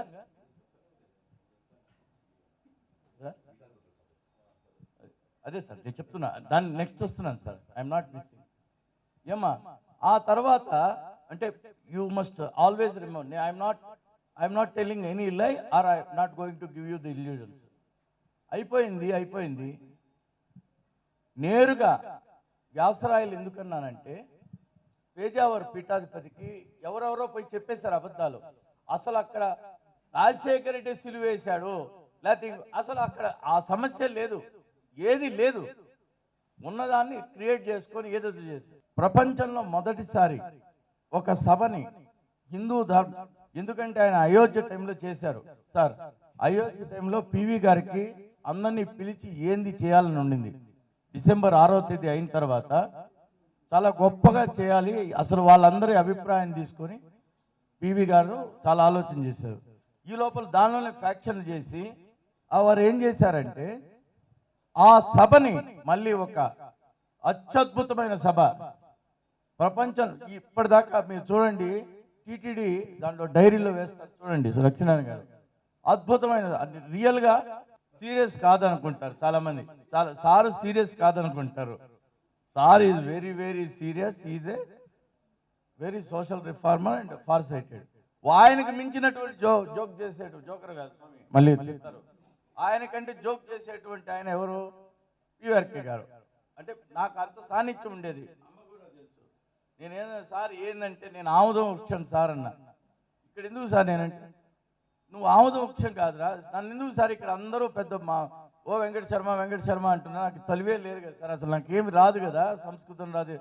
రే ఆముద వృక్షము వద్దు, రమణాచారి గారు ఉన్నారు, అటు కరుణాకర్ రెడ్డి ఉన్నాడు, నువ్వు నిజాయితీగా నీకు మనసు ఉంది, ముందుకు పో సార్ చెప్పలేదు సార్. ఆ విధంగా మీకు అసలు లైవ్ అంటే వీరు చేసింది ఆనందంగా. సుమారు 45,000 మంది జంటలకి కళ్యాణ మస్తు చేయించారు సార్. 45,000 మంది జంటలకి. రాజశేఖర రెడ్డి గారు, కరుణాకర్ రెడ్డి. ఇప్పుడు I'm not talking about politics. ఒక రాష్ట్ర ముఖ్యమంత్రిగా ఉండి వాళ్ళని మెప్పిస్తూ వాళ్ళతో ఉంటూ ఏపీవన్ శర్మ గారు స్టార్ట్ చేసిన ఆయన దాన్ని మూమెంటం తేవాలి కదా, ఇంపుటిస్ మూమెంటం, అవన్నీ మొత్తం వీరికి పివిఆర్కే గారు. అసలు మేము రాష్ట్రం అంతా ఎట్లా తిరిగామో తెలుసా సార్? పివిఆర్కే గారు ముందు సీట్లో కూర్చుంటారు, లేకపోతే వీరిని రమణాలు ముందుకు సీట్లో కూర్చోమంటారు, ఏది మంచి కార్లు వారు కూర్చుంటారు. ఈ సైడ్ పివిఆర్కే గారు, మధ్యలో నన్ను ఇరికేస్తారు, లేదా నేను వెనుకుని ఉంటాను కరుణాకర్ రెడ్డి గారు. మొత్తం జోకులు చేసుకుంటూ, ఎంత జోకులు అంటే జాలీగా ప్రతి జిల్లాని కవర్ చేశాను సార్. అమ్మా మీరు వినండి, ఎవ్రీ డిస్ట్రిక్ట్ ప్రతి కలెక్టర్ని అనుసంధానం ఫస్ట్ టైం చేశాము. అంత గొప్ప కార్యక్రమాలు జరిగాయి, ఈరోజు జరుగుతాయి. ఇంకా కూడా మీ అందరినీ కోరేది అంటే స్వధర్మ సభను కానీ ఇక్కడ ఉన్నటువంటి పెద్దలందరినీ, వల్లీశ్వరు అనేటువంటి వ్యక్తి నాకు చాలా ముఖ్యమైనటువంటి వ్యక్తి. ఆయన ద్వారానే, ఆ తర్వాత ఆయన రాయకుండా మిగిలినటువంటివన్నీ కూడా రమణాచారి గారి ద్వారా కానీ అన్నీ అథెంటిక్గా రాయించబోతున్నాను. అది కూడా టీటీడీ ద్వారా కూడా చెయ్యాలి. వైఎస్ కుటుంబం తరఫున కానీ టీటీడీ తరఫున కానీ ఏదైనా మనం స్వధర్మ సభ చేయడానికి, అదేవిధంగా తెలంగాణ ముఖ్యమంత్రి గారు కూడా ఎంతో పవిత్రమైన, ఈరోజు బ్రాహ్మణులకు పవిత్రమైన వాతావరణం ఉంది. మధ్యలో వాళ్ళు పోయి ఏదేదో చెప్తున్నారు, చాలామంది చెప్తున్నారు, నాకు తెలుసు, సార్తో కూడా నేను చెప్పుకుంటుంటా ఏం సార్ అని. ఇటువంటి మహానుభావులు అడ్వైజర్గా లేరు. సమస్య ఏంటంటే ఇటువంటి మహానుభావులు అడ్వైజర్గా లేరు. దానివల్ల చాలా సమస్యలు ఉన్నాయి. సమస్యలు అనేవి కరోనాకలి అన్ని వెంకటేశ్వర స్వామికి తెలుసు ఏం చేయాలనేది. మనందరం కూడా స్వధర్మంతో ఉండేదానికే ఇన్ని సంస్థలను స్థాపించింది టీటీడీ. ఇదే కాదు, సిద్ధి కూడా స్థాపించింది. రాబోయే రోజుల్లో అయోధ్య రామ జన్మభూమి ఉంది. అయోధ్య రామ జన్మభూమి టీటీడీ మధ్య కూడా బ్రహ్మాండమైనటువంటి సిద్ధాంతంలో కలవబోతున్నారు, రాజకీయాలకు అతీతంగా. దాన్ని నేను మాత్రం 100% మీకు చెప్తున్నాను. రాజకీయాలకు అతీతంగా టీటీడీ ఏం చేస్తోంది ధర్మ ప్రచారంలో, రామ జన్మభూమి ఏం చేయాలనే దాని మీద, దానిలో కీలక పాత్ర వహించవలసిందిగా ఇక్కడ ఉన్నటువంటి మహామహులందరినీ కోరుకుంటూ, అయ్యా మీకు స్వామివారు మీ అందరినీ కోరుకుంటూ, ఓం నమో వెంకటేశ్వర. ధన్యవాదాలు. విచేసిన సభకి అధ్యక్షత వహించిన కేవీ రమణాచారి గారు, ఇవాళ ఇక్కడ నేను ఏ పదవిలో వచ్చినా కానీ వారు రిలేషన్ రీతిలో నాకు అన్నగారు అవుతారు కాబట్టి వారికి ప్రణామాలు.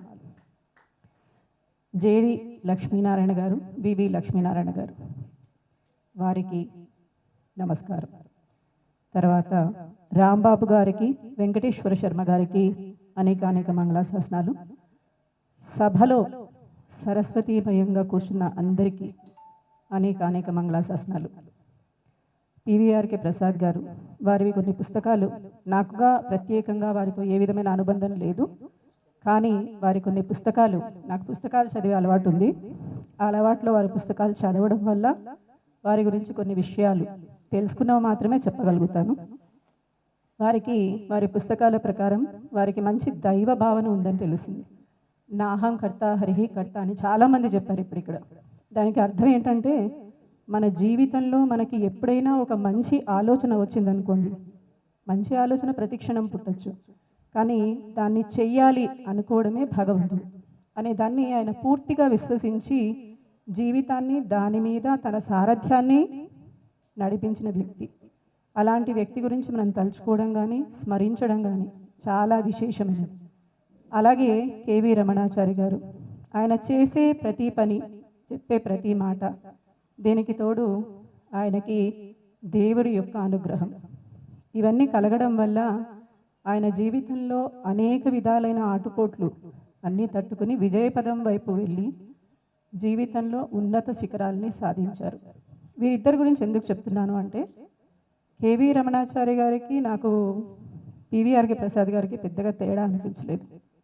ఎందుకంటే వీరిద్దరి జీవితాలు, అంటే వీరి జీవితం అంటే నాకు పర్సనల్గా తెలుసు, వారి జీవితం పర్సనల్గా తెలియదు, పుస్తకాల ద్వారా తెలుసు. కానీ చదివినంత మటుకు నాకు అర్థమైంది ఏంటంటే వీరిద్దరి ఆలోచనలు కూడా ఒకేలాగా ఉన్నాయి. వీరు వారి అడుగుజాడల్లో నడుస్తున్నారు అని అన్నారు కానీ నేను అది విశ్వసించను. ఎందుకు అంటే కనుక ప్రతి వ్యక్తికి సొంత వ్యక్తిత్వం ఉంటుంది. వారికి వారి ఆలోచన విధానాలు, వారి క్యారెక్టర్ ఏదైతే ఉంటుందో అది మనం ఒకరు ఆచరించాలి అనుకున్నా కూడా ఆచరించలేము. రమణాచారి గారికి బై బర్త్ మంచి మనసు ఉండడము, అందువల్ల ఇలాంటివన్నీ ఆయన జీవితంలో ఆచరించే అవకాశం రావడం, దానికి తోడు పదవి, ఇద్దరికీ పదవి అనేది ఐఏఎస్ పదవి. జేడి లక్ష్మీనారాయణ గారికి వచ్చేసరికి ఐపీఎస్ పదవి. పదవి అనేది ఎంతటి మహోన్నతమైన కార్యాన్ని చేయడానికన్నా వినియోగించవచ్చు.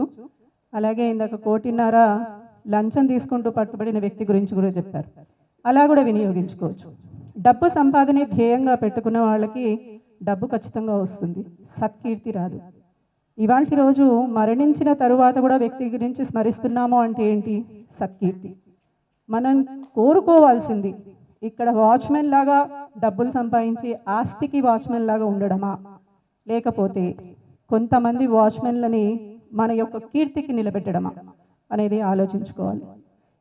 వీరి జీవితాల్ని మనం ఎందుకు స్మరించుకుంటాం? ఎప్పుడైనా కానీ జయంతులు, వర్ధంతులు ఇవన్నీ ఎందుకు తలుచుకుంటాం?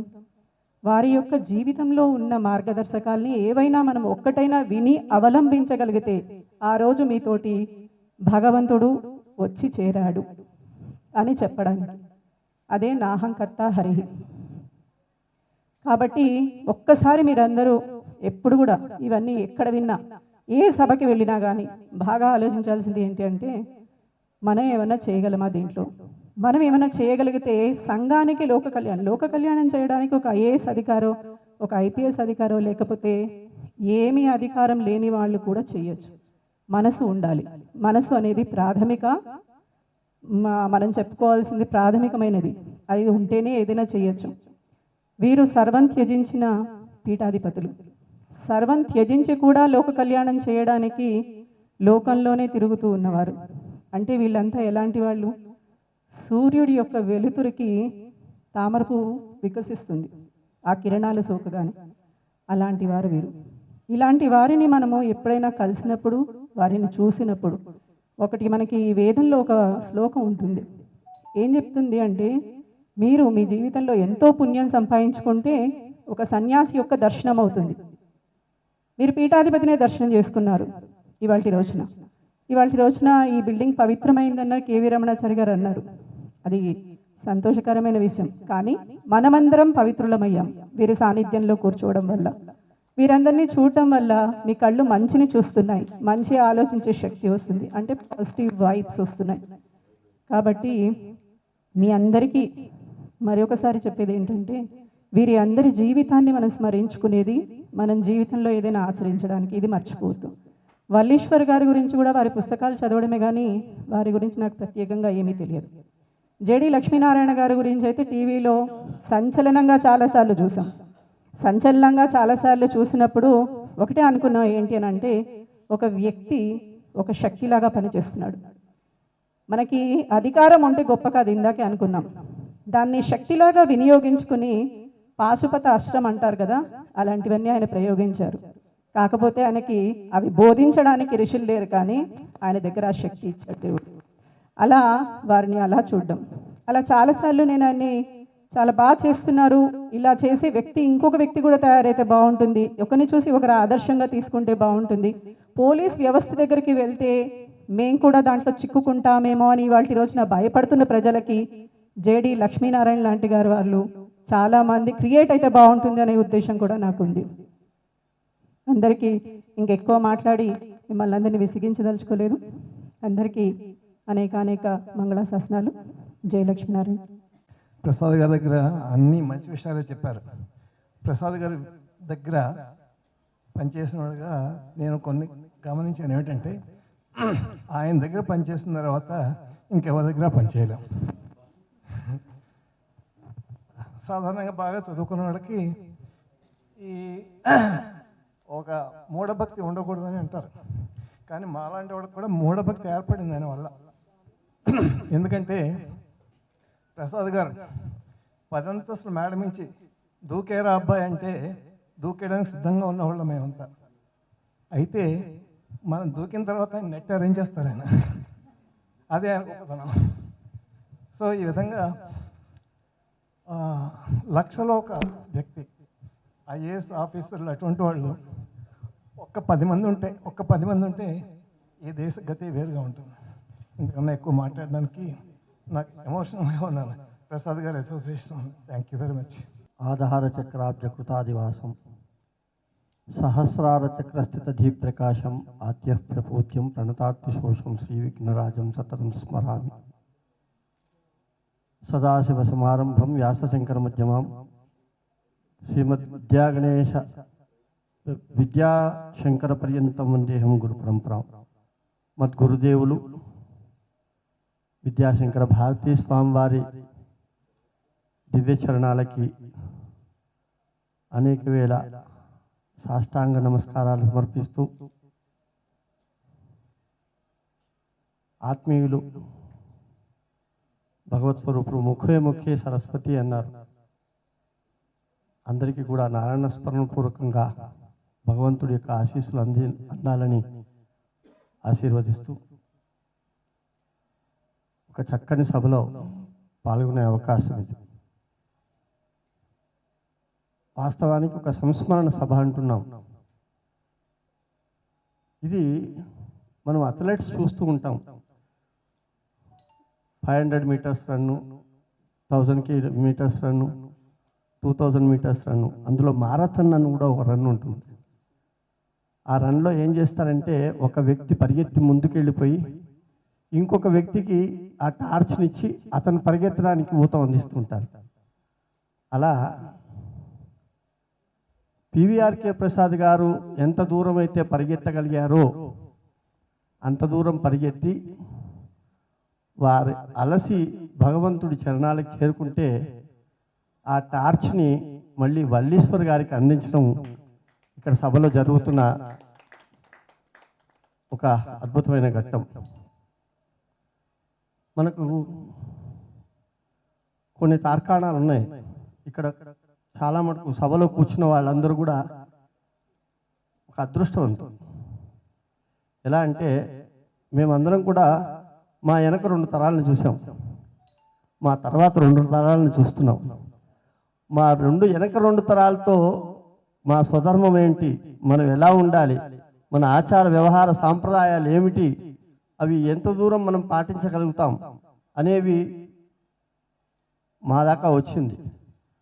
మాకు ఇప్పుడు మిగిలిన బాధ్యత ఏంటంటే రాబోతున్న తరాలకి ఆ స్వధర్మం యొక్క సౌరభాల్ని అందిస్తూ వాళ్ళు కూడా పాలింపచేసే విధంగా మార్గదర్శనం చేయడం అనేది ఒక సుకృతం.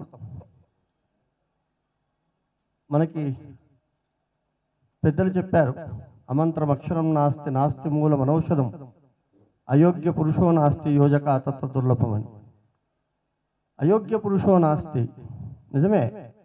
భగవంతుడు సృష్టిలో పనికి మాలిన వాడు అంటే ఎవరు లేడు. పనికొచ్చేవాళ్ళు కొంతమందే ఉన్నారని అనుకొని భగవంతుడు అందరినీ పుట్టించట్ల.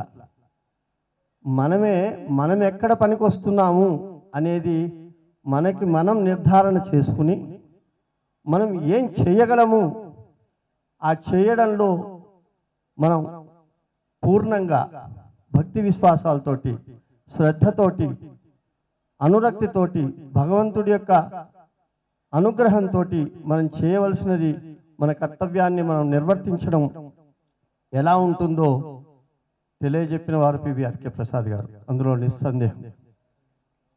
ఏ కార్యక్రమాన్ని ఆయన నిర్వహించినా భగవంతుడి దయ వల్ల వారితో 2-3 పర్యాయాలు కలిసిన అనుభవం ఉంది. చెప్పాను కదా, 2 తరాలు వెనక చూసాము, 2 తరాలు ముందు చూస్తున్నాం. మార్పు చాలా జరుగుతూ ఉంది.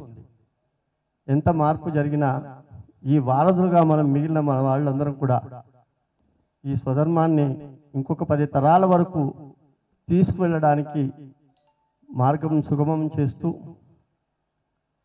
వల్లీశ్వరరావు గారు లాంటి వారు ఇవాళ కేవలం ఒక సన్మాన పత్రమో, ఒక శాలువాకో, ఒక పథకానికో అర్హత కోసం పిలిచింది కాదు. ఇందాక చెప్పినట్టుగా పివిఆర్కే ప్రసాద్ గారి పరిపూర్ణమైన ఆలోచన సరళి, వారి విధానం, వారు వదిలేసిన కార్యక్రమాలు ఏవైతే ఉన్నాయో అవన్నిటినీ కూడా ఈ మ్యారథాన్లో మీకు అందిస్తున్నారు స్వామి. మీరు తప్పకుండా వాటిని జయప్రదం చేస్తూ మరో సంవత్సరానికి చిరస్మరణీయంగా ఇది జరుగుతూ ఉండాలి. ఇది నిరంతరాయమానంగా జరగాలి. అది జరిగేలాగా ఆ జరుగుతున్న ప్రతి చోట మనమందరం ఉండాలి. ఎవరు కూడా ఈ భూమి మీద శాశ్వతం కాదు. చిరంజీవి అని అనిపించుకుంటారంటే తుమ్ముతూ దగ్గుతూ నడవలేక నడుస్తూ 100 ఏళ్ళు బతికితే చిరంజీవి కాదు. ఇవాళ చేసిన పని 3 తరాల తర్వాత ఎవరైనా గుర్తుపెట్టుకున్నా అంటే వాడు చిరంజీవి.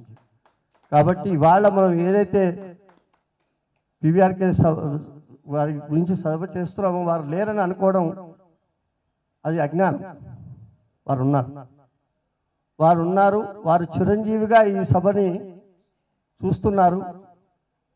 ఆ పరంపరని కొనసాగించడం కోసం ఒక ప్రేరణ కలిగించి మళ్ళీ వల్లీశ్వరరావు గారికి ఆ టార్చ్ని అందించి ఆ పరంపరని మళ్ళీ ముందుకు సాగేలాగా చేయడానికి ఏర్పడ్డ ఈ సభని భగవంతుడు సదా రక్షిస్తాడు, అనుగ్రహిస్తాడని ఆశిస్తూ ఆశీర్వదిస్తూ స్వస్తి. శ్రీ గురుభ్యో నమః. సత్యజ్ఞాన సుఖస్వరూపమమలం క్షీరాబ్దిమధ్యస్థితం యోగారూఢమతి ప్రసన్నవదనం భూషా సహస్రోజ్వలం దృక్షించక్రపినాకసాభయకరాన్ బిభ్రాణవర్గఛవిం క్షత్రీభూతపరీంద్రమిందుధవళం లక్ష్మీనృసింహం భజే. శ్రీ గురుభ్యో నమః. స్వధర్మ సభచే నిర్వర్తింపబడుతున్నటువంటి ఈ సభ స్వధర్మ పరిపాలన సభ. శంకర భగవత్పాదుల వారిని ఒక శ్లోకంతో మనం అన్వయం చేస్తూ ఉంటాం. వారు చెప్పినటువంటి శ్లోకం, శృతి స్మృతి పురాణానాం ఆలయం కరుణాలయం. శృతులకు స్మృతులకు కూడా నివాస స్థానమైనటువంటి గురువులు వారు. అటువంటి శంకర భగవత్పాదులకు మనం నమస్కరిస్తూ, ఇది కూడా శృతి స్మృతి పురాణాలను ప్రమాణంగా ఉన్నటువంటి స్వధర్మాన్ని తెలిపే సభ ఈ స్వధర్మ సభ. అందులో అక్కడ శంకరుల వారి గురించి మనం చెప్పుకుంటున్నాం, ఇక్కడ స్మృతిశీలులైనటువంటి వారి గురించి మనం చెప్పుకుంటున్నాం. స్మృతిశీలత్వము అనేటువంటి పదాన్ని ఎక్కడ మనం గమనిస్తాము అని విచారణ చేస్తే దాదాపు 9 ధర్మశాస్త్రాలు ఉన్నాయి. వ్యాస, వశిష్ఠ, పరాశర, గౌతమ ఇత్యాది ధర్మశాస్త్రాలుగా చెప్పబడుతున్నటువంటి వాటిల్లో ఆయా కాలాలకు ధర్మాలను అనుగుణంగా రాస్తూ అన్ని ధర్మశాస్త్రాలు పుట్టిన మొట్టమొదటి 4 సూత్రాలు మాత్రమే ఏ శాస్త్రంలోనూ మారలేదు. అది వేదోకిలో ధర్మమూలం తద్విదాంచ స్మృతిశీలే అనేటువంటి. వేద ధర్మములను ఆచరించి తరించినటువంటి వారి మార్గమున ఎవరైతే జీవిత ప్రవృత్తి జీవిత గమనాలను ఆ ప్రమాణాల్లో సాగిస్తూ ఉన్నారో వారు స్మృతిశీలులు. కనుక ఒక రకంగా వారు ఉన్నత పదవుల్ని ఆశ్రయించి అనేక విజయాలను సాధించారు అంటే అక్కడ మనకు కనిపించేటువంటిది ఏమిటంటే వేద ప్రమాణం. వేద ప్రమాణం ఏమిటి అంటే శృంగేరి స్వామివారు చెప్పినట్టుగా అదే స్వధర్మం. స్వధర్మము, ధర్మము అనేటువంటిది ధరించటానికి యోగ్యమైనటువంటిది, ధరించేటువంటిది. ధ్రియతే అనేనేతి ధర్మ అని ఇందాక రమణాచారి గారు కూడా అదే అన్నారు. స్వామివారు స్వధర్మాన్ని గురించి మనకందరికీ కర్తవ్య బోధ చేస్తారు.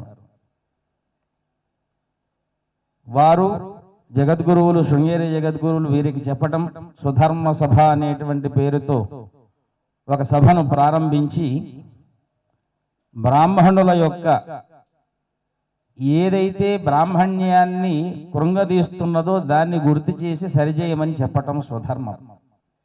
అదేమిటి అంటే ఎన్ని చేసినా గాయత్రి మంత్రాన్ని చేయకపోతే నిష్ఫలమైనటువంటి కర్మ. అందుకే వేదశాస్త్రాలను మనం పరిశీలించినట్టయితే నకుర్యాన్ నిష్ఫలం కర్మ, యజ్ఞ యాగ తపోదానాదులను ఎన్ని చేసినప్పటికీ కూడా గాయత్రి మహామంత్రానుష్ఠానం చేయకపోతే అతని జీవితం నిరర్థకం. ఇది చేసేటువంటి వారు స్వధర్మాన్ని పాలిస్తున్నట్టే. ఎందుకు అంటే అక్కడ రక్ష అమ్మవారు ప్రతిదినము కూడా వారి త్రికాలములలో త్రిశక్తియాత్మకమైనటువంటి రక్ష వారిని కాపాడుతూ ఉంటుంది. వారితో పాటు యావత్ లోకాలను కూడా కాపాడుతుంది. అందుకే వేదంలో ప్రధానంగా వేదమాత గాయత్రి అని అంటున్నాం. అదే స్వధర్మం, వేదమే స్వధర్మం. వేదానికి అర్థములు చెప్పేటివి శృతులకు వెంటబడి వాటి యొక్క శృతి నిరూపణములు ఏవైతే ఉన్నాయో అవి స్మృతులట. స్మృతులు అంటే ధర్మాలు. ధర్మాలను ఆచరించేటువంటి వారిని మనం ఏమంటాం? ధర్మాత్ములను అంటాం. ఇప్పుడు ఈ సభలో ధర్మాత్ములు ఎవరు అంటే పివిఆర్కే ప్రసాద్ గారు. ఎందుకు స్మరిస్తున్నాం కనుక. ఎందుకు స్మరించాలి అంటే వారు చేసినటువంటిది ఏదైతే వారి ధర్మమును తప్పకుండా చేశారో అది స్వధర్మం. అంటే స్వధర్మ సభ ఫౌండేషన్ ద్వారా వారి స్వధర్మాన్ని మనకు స్మరింపజేస్తున్నారు. అందుకు వారిని మనం స్మరిస్తున్నాం. ఇది వేదబద్ధమైనటువంటి వాటి. అందుకే స్వధర్మము అనేటువంటి దానికి ఇంకొక మాట కూడా ఉన్నది. ధర్మం అంటే ఏమిటి అంటే ఇందాక చెప్పాం, ధ్రియతే అనేనేతి ధర్మ అని. అది కాకుండా సత్యం అనేటువంటి ఇంకొక అర్థం కూడా వస్తోందట. నహి సత్యాత్ పరో ధర్మ నానృతాత్ ఘోరపాతకం. అసత్యం చెప్పటానికంటే ఘోరమైనటువంటి పాతకం ప్రపంచంలో ఇంకొకటి లేదు విశ్వంలోని. నహి సత్యాత్ పరో ధర్మ.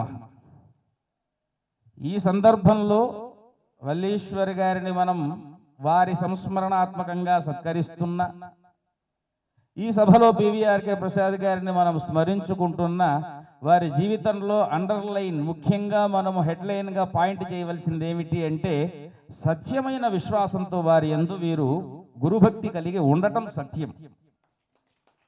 వారు సత్యం అనేటువంటి ధర్మాన్ని అధిరోహించి వారి ధర్మాన్ని సత్య పరిపాలన చేసుకోవటం ధర్మం.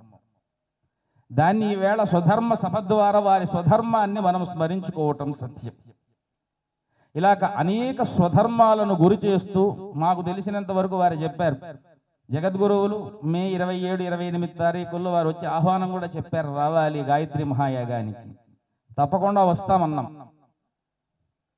కానీ ఇప్పుడున్నటువంటి కాల ప్రభావం చేత ఆ కార్యక్రమం మరల ఎప్పటికైతే జగద్గురువులు సంకల్పిస్తారో ఆనాటికి అది సవ్యంగా కొనసాగుతుంది. కానీ ఆ సభకు ఈ సభ ప్రథమ సోపానంగా అవుతుందేమో అని వారి సంకల్పం కూడా. ఎందుకంటే పరమార్థం లేని జగద్గురువులు ఏది వచన రూపంలో వారు ఆదానం చెయ్యరు, దానం చెయ్యరు. కనుక వారి వాక్యాల్లో ఇంతటి మహోత్కృష్ట సత్యం ఉంది చూశారా, ఇది స్వధర్మం. అది ఈ సభ ద్వారా స్వధర్మ చైతన్యాన్ని వ్యాప్తి చెందింపజేసేటువంటి లక్ష్యంతో వారు ఈ మాట చెప్పారేమో. కనుక వారి ఉద్దేశపూర్వకంగా మీరు చేస్తున్నటువంటి స్వధర్మ పరిపాలన, మీ సంకల్పములన్నీ కూడా తప్పకుండా గురువుల యొక్క ఆశీర్వచన ప్రభావము చేత సిద్ధించుదుగాక. ఇక ఎక్కువసేపు మనం మాట్లాడితే సత్కారం ఆలస్యం అవుతుంది కనుక ఒక్క 4 మాటలు శాస్త్ర ప్రమాణాన్ని మనం చూసుకున్నట్టయితే శాస్త్రానికి 4 ప్రమాణ వాక్యాలు ఉన్నాయండి. ఏదైనా శాస్త్రం మనం సభలో కూర్చొని వాదించాలన్నా అధ్యయనం చెయ్యాలన్నా కూడా నా పృష్ట కస్యచిత్ బ్రూయ, అడగకుండా దేన్ని మనం చెప్పకూడదు. నానృతం వదేత్, నీకు తెలియనటువంటి దాన్ని, అసత్యమైనటువంటి దాన్ని నువ్వు చెప్పటానికి వీల్లేదు. పైగా నా సందర్భం ప్రయుంజీత, నా సంగతం ప్రయుంజీత. అసంగతి అంటే ప్రస్తుత సభ యొక్క ఉద్దేశం వారిని స్మరించటం, వీరిని సత్కరించటం, తర్వాత జరగవలసినటువంటి విద్యుక్త ధర్మములను మనం స్మరించుకోవటం. ఎవరైనా ఏదైనా మంచి చేసేటప్పుడు దాన్ని ఇది కాదు ఇట్లా చేయకూడదు అని నిరోధించేటువంటి పని నేతి నేతి అని. ఈ 4 వాక్యాలని ప్రతిపాదిస్తూ ఎవరైతే శాస్త్ర ధర్మాల యందు నిష్ఠులై ఉంటారో వారి స్మృతిశీలులు. ఈ యొక్క 4 వాక్యాలు వారి జీవితంలో ఆచరించినారు కనుక ఈ రోజు మనం అందరము కూడా ఇక్కడ వారిని మనం స్మరించుకోవటం. అంటే ఈ 4 వాక్యాలు ఎప్పుడు ఆచరిస్తే అప్పుడే వారికి ఒక భాష వస్తుంది, ఒక ఉన్నతమైనటువంటి కాంతి వారిలో ప్రసరించి అది జగత్తులో వారి యొక్క సత్యాన్ని అందరి హృదయాలలో అవునా అనేటువంటి ఆశ్చర్యార్థకమైనటువంటి లక్షణం కలగజేస్తుందట. మాకు వారికి సన్నిహిత పరిచయమే ఉన్నది. ఎందుకు అంటే మన పీఠాధిపతుల యొక్క ఆచార్య సదస్సుల్లో 2-3 సార్లు వారితో పాటు ఉండటం, తర్వాత ఇంకొక సందర్భాన కాళహస్తిలో వారి గాలిగోపురం యొక్క ప్రతిష్ఠ చేసేటువంటి సందర్భంలో వారిని ఒకసారి కలవటం, మళ్ళీ ప్రతిష్ఠ చేసేటువంటి రోజున ఆ రోజు వెళ్ళి వారు నిర్వహించినటువంటి సభల్లో మేము పాల్గొనటం, ఆ కాళహస్తిలో ఆ సభ నిర్వహణకు కావలసినటువంటి పండితుల యొక్క వసతి కొరకు మనకు అక్కడ ఉన్నటువంటి వసతి సంకల్పాన్ని వారు అడిగితే అక్కడ మనం ఏర్పాటు చేయటం, ఈ ద్వారా పీఠాధిపతుల యొక్క సదస్సు అయినటువంటి ఆచార్య సభ ద్వారా బాగా అత్యంత ఆంతరంగికమైనటువంటి సాన్నిహిత్యం. అంతేకాకుండా పీఠ విషయమై తిరుపతిలో వారిని మేము సహాయం కోరితే దాన్ని వారు సుముఖంగా మాకు చేసి పెట్టడం, ఇవన్నీ కూడా మాలో వారికి అత్యంత ఉన్నత స్థానాన్ని కల్పించడానికి ఈ సన్నివేశాలన్నీ ఈ సభాపూర్వకంగా మేము మీకు అందరికీ స్మృతులుగా ఇస్తున్నాం. అవును అవును కనుక వీరికి వారితో మన రమణాచారి గారికి ఒక రకమైనటువంటి అనుబంధం వృత్తిపరమైనటువంటిది, మిగిలిన వారికి ఆత్మీయమైనటువంటి అనుబంధం. మాకు వారికి స్మరించుకోవలసినటువంటి విషయంలో బహుశా మేము ఆ జనవరి తర్వాత వారిని, ఆ తర్వాత వారు బ్రహ్మైక్యం చెందారు అనేటువంటి విషయాన్ని విన్నాం 2017 ఈ చాతుర్మాస్య కాలాల్లోనే. బయటకు ఎక్కడికి రాలేనటువంటి పరిస్థితుల్లో ఆచార్య సభల్లో యువకుల దగ్గర నుంచి వృద్ధుల వరకు కూడా 15 నిమిషాలు 1 గంట సేపు నిలబడి మాట్లాడితేనే ఆయాసపడుతున్నటువంటి సందర్భాన వారు ప్రాతకాలం 9ంటికి ఆచార్య సభ ప్రారంభమైతే సాయంకాలం 5 వరకు కూడా మరల 5ంటికి కూడా అదే బాల్య ఉత్సాహంతోనే వారు ఆ సభను నడిపేటువంటి వారు. అది చూసి మాకు నిజంగా వీరిలో వెంకటేశ్వరుడు వారి శక్తిని తాండవం చేయిస్తున్నాడయ్యా అని మాకు అనిపించేది. ఏమిటి అంటే ఎక్కడ ముఖ కవళికల్లో కానీ శరీరంలో కానీ అంటే మాకు వారిలో నచ్చినటువంటి విషయాన్ని స్మరిస్తున్నాం. వృత్తిపరంగా చెప్పారు, అది చాలా అఖండమైనటువంటి తపస్సు. ఇక వారి రచయిత నాహంకర్త అనే అది వేద మంత్రం.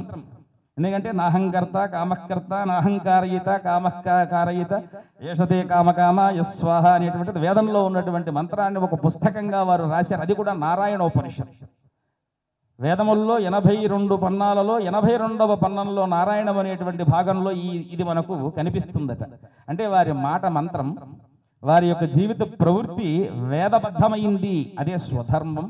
దాన్నే స్వధర్మాన్ని స్మరించుకుంటూ ఈవేళ వేదమూర్తులైనటువంటి ఆ యొక్క పివిఆర్కే ప్రసాద్ గారి యొక్క ఆత్మ చైతన్య శక్తి, విదురుడి యొక్క శక్తి ధర్మరాజులోకి ప్రవేశించినట్టుగా భారతాన్ని మనం శాంతి పర్వం చూసినట్టయితే మనకి ఘట్టం కనిపిస్తుంది. యుద్ధానంతరం కొంతకాలానికి విదురులు వారు కనపడకపోతే వారిని వెతుక్కుంటూ వెళతారు. ఎక్కడో ఒక చోట కనిపిస్తే ఆయన ధర్మరాజు కంటే వేగంగా వెళ్తుంటారట. ఎందుకంటే దాన్ని సంక్షిప్తంగా స్మరించుకోవాలి. ఆ తరువాత ఆ యొక్క విదుర చైతన్యము ధర్మరాజులోకి ప్రవేశించి వారు పడిపోతారట.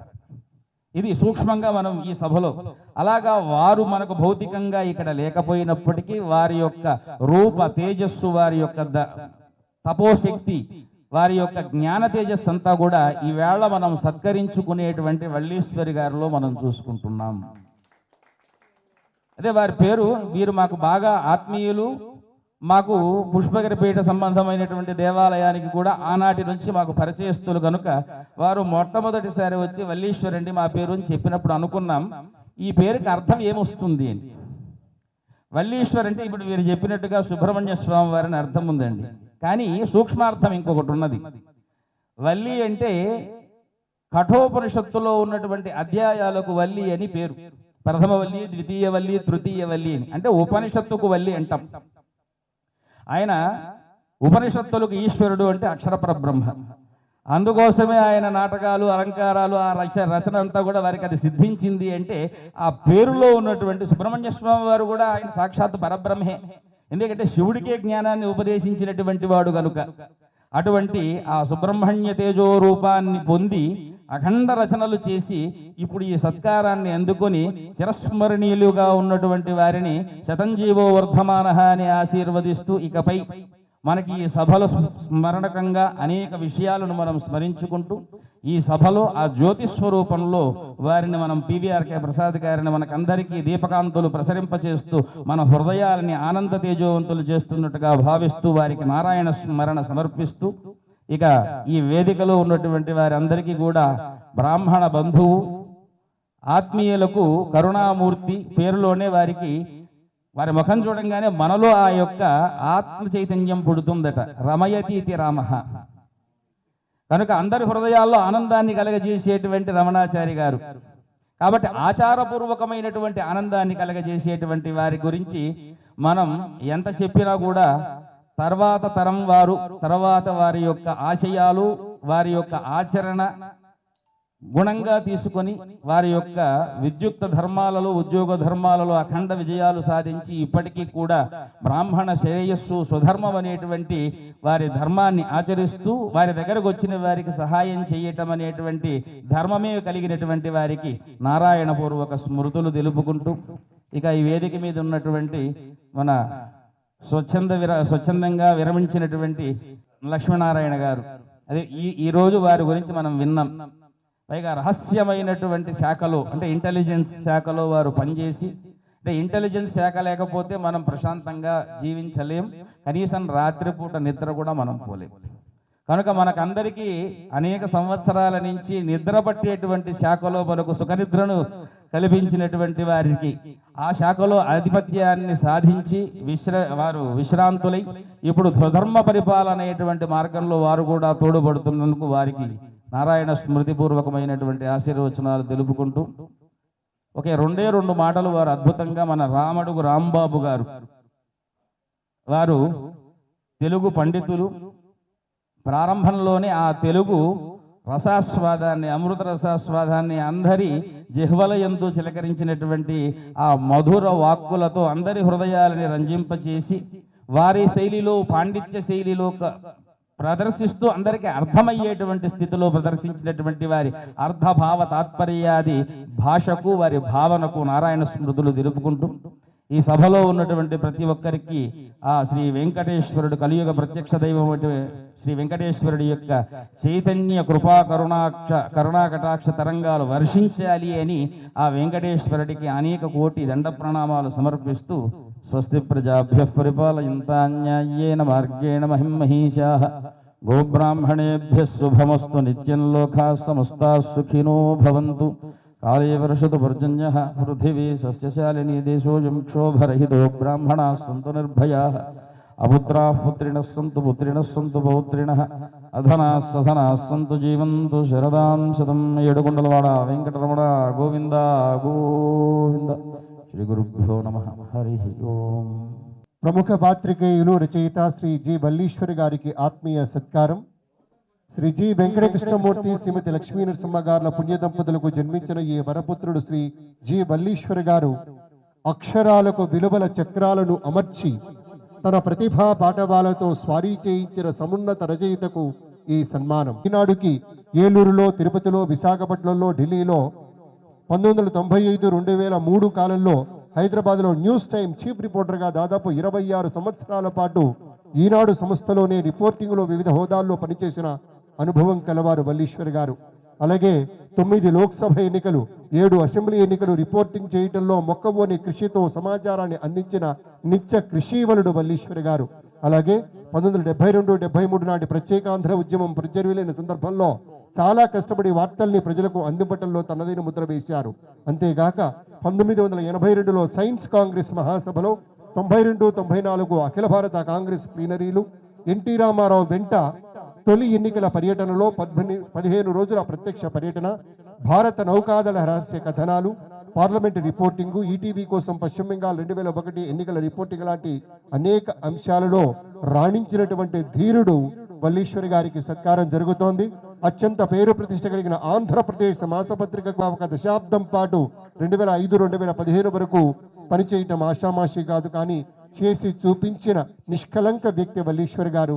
వారికి దంపతులకి పట్టు వస్త్రాన్ని బహుకరిస్తూ ఉన్నారు. 2015 నుంచి భారత్ టుడే న్యూస్ ఛానల్కు ప్రధాన సంపాదకులుగా సంచాలకులుగా వ్యవహరించారు. డాక్టర్ మర్రి చెన్నారెడ్డి మానవ వనరుల అభివృద్ధి సంస్థ హైదరాబాద్, ఆంధ్రప్రదేశ్ ప్రెస్ అకాడమీ, పొట్టి శ్రీరాములు విశ్వవిద్యాలయం, ఆర్మీ ఆర్డినెన్స్, రచనా జర్నలిజం కళాశాల, సమాచార పౌర సంబంధాల శాఖ, బాల నేరస్తుల సంస్కరణ శాఖ, ఆంధ్ర విశ్వవిద్యాలయం జర్నలిజం శాఖ వంటి వివిధ సంస్థలకు గౌరవాధ్యక్షులుగా పనిచేశారు.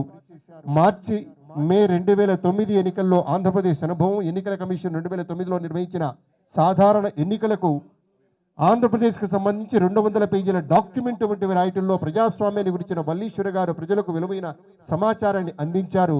అందుకే ప్రత్యేకంగా ఈ సత్కారం అందించడం జరుగుతోంది. ఇవన్నీ కాక సంపాదకునిగా చాలా వాటికి తమ అత్యంత విలువైన అనుభవాన్ని రంగరించి ప్రాణప్రతిష్ఠ చేశారు. అవి ప్రజల్లో మంచి గుర్తింపును పొందాయి.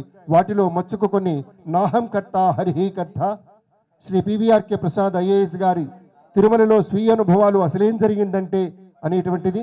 అలాగే ఒక ఐఏఎస్ అధికారిగా పివిఆర్కే ప్రసాద్ గారి తిరుమల లీలాతరంగిణి, 12 పురాణాలలో తిరుమల ప్రస్తావనపై పివిఆర్కే ప్రసాద్ గారి తిరుమల చరితామృతం, కలియుగంలో తిరుమల చరిత్ర శ్రీమతి గోపికా ప్రసాద్ రచన జ్ఞానజ్యోతి, మధ్వాచార్య, వేదవ్యాస, డాక్టర్ మాధవపూర్ శ్రీధర్ రాసినటువంటి అయోధ్య తీర్పు వంటివి అనేకం ఉన్నాయి.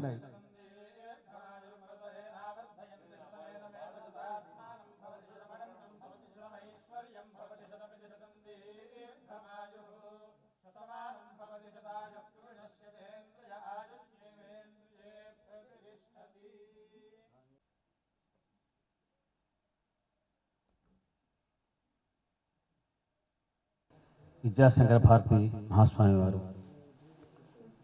శ్రీ విద్యా గణేశానంద స్వామి వారు, గురుమాతా శ్రీ దివ్యశ్రీ రమణ చక్రవర్తుల వారు, నాకు ఆత్మీయులు, ఆత్మ బంధువులు, నా శ్రేయోభిలాషి రమణాచారి గారు, ఒక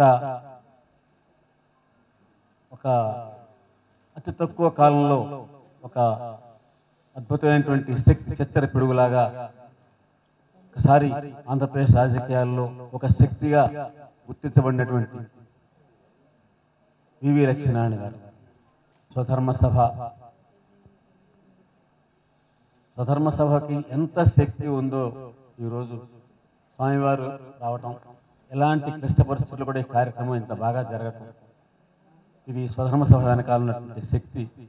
అంటే శృంగేరి పీఠాధిపతుల యొక్క ఆశీస్సులు, వీరి సంకల్ప బలం ఎలా ఉన్నాయని చెప్తోంది. ఈ సభని స్వధర్మ సభ నిర్వహించడం కోసం కంకణం కట్టుకున్నటువంటి ట్రస్టీలు రుద్రవేణ బాలసుబ్రహ్మణ్యం గారు, గీతామూర్తి గారు, శ్రీరంగ గోపీకృష్ణమాచార్య గారు, భీమసేన్ మూర్తి గారు, ఎలాగా వారు మీకు ఎంతమందికి తెలుసో నాకు రమణాచార్య గారు తెలుసు ఉంటుంది, అందరికీ తెలుసునో లేదో నాకు తెలీదు. గీతామూర్తి గారు, భీమసేన్ మూర్తి గారు ఎంతటి ఆదర్శ దంపతులు అంటే వాళ్ళు ఎప్పుడు చూసినా, ఎక్కడ కార్యక్రమాలు చూసినా, ఆయన ఏ కార్యక్రమం తలపెట్టినా ఈవిడ హస్తం ఉంటుంది వెనకాల, ఈవిడ ఏ కార్యక్రమం తలపెట్టినా ఆయన హస్తం ఉంటుంది. ఇద్దరు మేడ్ ఫర్ ఈచ్ అదర్ లాగా వాళ్ళు కలిసే వేస్ట్ చేస్తుంటారు కార్యక్రమాలు. ఎప్పుడన్నా మనకు భీమసేన మూర్తి గారు ఒక్కరే కనిపించిన ఒక కార్యక్రమం చెప్పినా, ఓ ఈయన ఒక్కరే చేస్తున్నారు అనుకోకల వెనకాల గీతామూర్తి గారు రియాక్ట్ చెప్తుంటుంది. అలాగే ఆవిడ చేస్తున్నారు అనుకున్నా కానీ వెనకాల భీమసేన మూర్తి గారు ఉంటుంది. అటువంటి దంపతుల్ని పీఠాధిపతులు ఎంచుకోవటం స్వధర్మ పరిరక్షణ ఉద్యమంలో కార్యకర్త పరికరాలుగా. భగవంతుడు ఏం చేస్తాడు, దైవం మానుష రూపేణ మనం చెప్పుకుంటాం కదా, అలాగా ఎవరిని ఎంచుకోవాలో, ఎప్పుడు ఏ కార్యక్రమాలు ఎలా ఎంచుకోవాలో అలా ఎంచుకుంటారు. జర్నలిస్ట్గా చెప్పారు, ప్రసాద్ గారు కూడా చెప్పారు, జర్నలిస్ట్గా మొదలయ్యి మొట్టమొదటి మా పరిచయం తర్వాత మారిందని. మా వృత్తి ఎలాంటిది క్లుప్తంగా 2 విషయాలు చెప్తాను. ఈ 2 అంశాలు నాకు సంబంధించినటువంటివి, నా వృత్తికి సంబంధించినటువంటివి. రామాయణంలో ఇలా జరుగుంటుంది. రావణ సంహారం అయిపోయింది, అయోధ్య తిరిగి వచ్చేసారు. పట్టాభిషేకం ఇక రేపు ఎల్లుండి పట్టాభిషేకం జరగబోతుంది. రాముల వారు చాలా పని ఒత్తిడిలో ఉన్నారు ఏర్పాట్లు. సీతాదేవి ఆ సాయంత్రం ఆవిడ అంతఃపురం చూస్తుంటే కింద ఉద్యానవనంలో చాలా యువ దంపతులు వ్యాహ్యాళికి వచ్చారు. వాళ్ళందరినీ చూడగానే ఆవిడకి కొంచెం మనసు బాధ కలిగింది. అర్జెంటుగా రాముల వారిని రమ్మని కబురు చేసింది. చాలా అర్జెంటుగా రావాలన్నారు. అంటే వీలు పడుతుంది, లేదు అర్జెంటుగా రావాలి, మాట్లాడాలి. సరే ఏదో అది కష్టమే, రాముల వారు వచ్చారు. ఒక్క 2 నిమిషాలు సమయం ఇచ్చారు వారు. ఆ 2 నిమిషాల్లో ఆవిడ ఏమడిగిందంటే, 14 సంవత్సరాలు వనవాసంలో ఉన్నాము, 13 సంవత్సరాల సేపు ఎంతసేపు నన్ను కాపాడాలి, జంతువుల నుంచి కాపాడాలి, లేకపోతే ఇంక వాటిని రాక్షసుల్ని కాపాడాలి అని కాపలా కావడం, లక్ష్మణ్ కాపలా పెట్టడం, లేకపోతే నువ్వు కాపలా ఉండి లక్ష్మణ్ తిరగటం, ఇలాగా 13 సంవత్సరాలు గడిచిపోయింది. చివరి ఒక్క ఏడాది పాటు అశోకవనంలో ఉన్నాను, 14 ఏళ్ళు అయిపోయింది.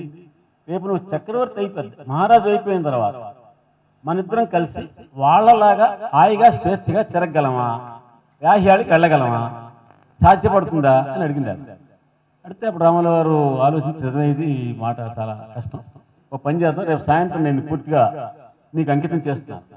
రేపు సాయంత్రం మన ఇద్దరం కలిసి ప్రకృతి నువ్వు నేను తప్ప ఇంకెవరు లేని చోట అద్భుతమైనటువంటి ఆనందాన్ని మనం పొందుతాం. రేపు సాయంత్రం ఏదైతే మనం గడుపుతామో ఆనందంగా, ఆ మధుర క్షణాలు ప్రతిరోజు సాయంత్రం నీకు అప్పుడే గడుపునంత భావన కలిగి జీవితకాలంలో ఎప్పుడు నీకు అసంతృప్తి ఉండదు అని ఆయన వరం ఇచ్చారు. ఆ ప్రకారం మర్నాడు సాయంత్రం వీళ్ళిద్దరూ, ప్రకృతి వీళ్ళు తప్ప ఎవరు లేరు, ఆనందంగా పాటలు పాడుకుంటున్నారు, ఆనందంగా వాళ్ళు. అలాంటి సమయంలో సీతాదేవి, ఎంత మోసం చేసావయ్యా అని రాముల వారిని అడిగింది.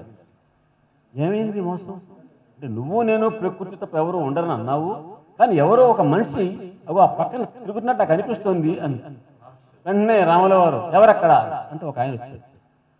ఏమయ్యా, ఎవరు నువ్వు, ఎందుకు వచ్చావు, అసలు ఇలాంటి చోట నువ్వు రానికూడదు, వచ్చి ఏం చేస్తున్నాను అంటే, మహాప్రభు నా ఉద్యోగం చేస్తున్నాను అన్నట్టు. ఏమిటి నీ ఉద్యోగం అంటే, ముల్లోకాలు తిరిగి వార్తలు సేకరించి మళ్ళీ ముల్లోకాలు చేరవేస్తుంటే ఇదే నా ఉద్యోగం అన్నాడు. ఓహో, నువ్వు మాకు దొరికినటువంటి అపూర్వమైన సాయంత్రాన్ని నీ ఉద్యోగం పేరు భంగం చేసావు కనుక కలియుగంలో జర్నలిస్ట్ పుట్టి పెట్టు సాయంత్రం ఇలాగే భార్యా పిల్లలతో సినిమాలు షికారు లేనటువంటి దౌర్భాగ్య జీవితం అనుభవిస్తూ శపించాడు. అంటే ఆయన పేరు నాదురై ఉండాలి. మరి ఎలాంటి శాపగ్రస్తమైనటువంటి జీవితం అని నాకు ఒకసారి ప్రశ్న వేసుకుంటే నేను ఇలా జరిగి ఉంటుంది బహుశా. అందుకే నాకు 1978లో నేను ఈనాడుకు వచ్చాను. 26 సంవత్సరాలు ఈనాడు రిపోర్టింగ్ ఉన్నాను. 79 జూన్లో మాకు వివాహం అయింది. 79 నుంచి 25 సంవత్సరాల పాటు 2004లో నేను ఈనాడు సంస్థ బయటకు వచ్చేసాక ఈ 25 సంవత్సరాల పాటు ఏ రోజు రాత్రి నేను 10 గంటల్లో ఇంటికి వెళ్ళలేదండి.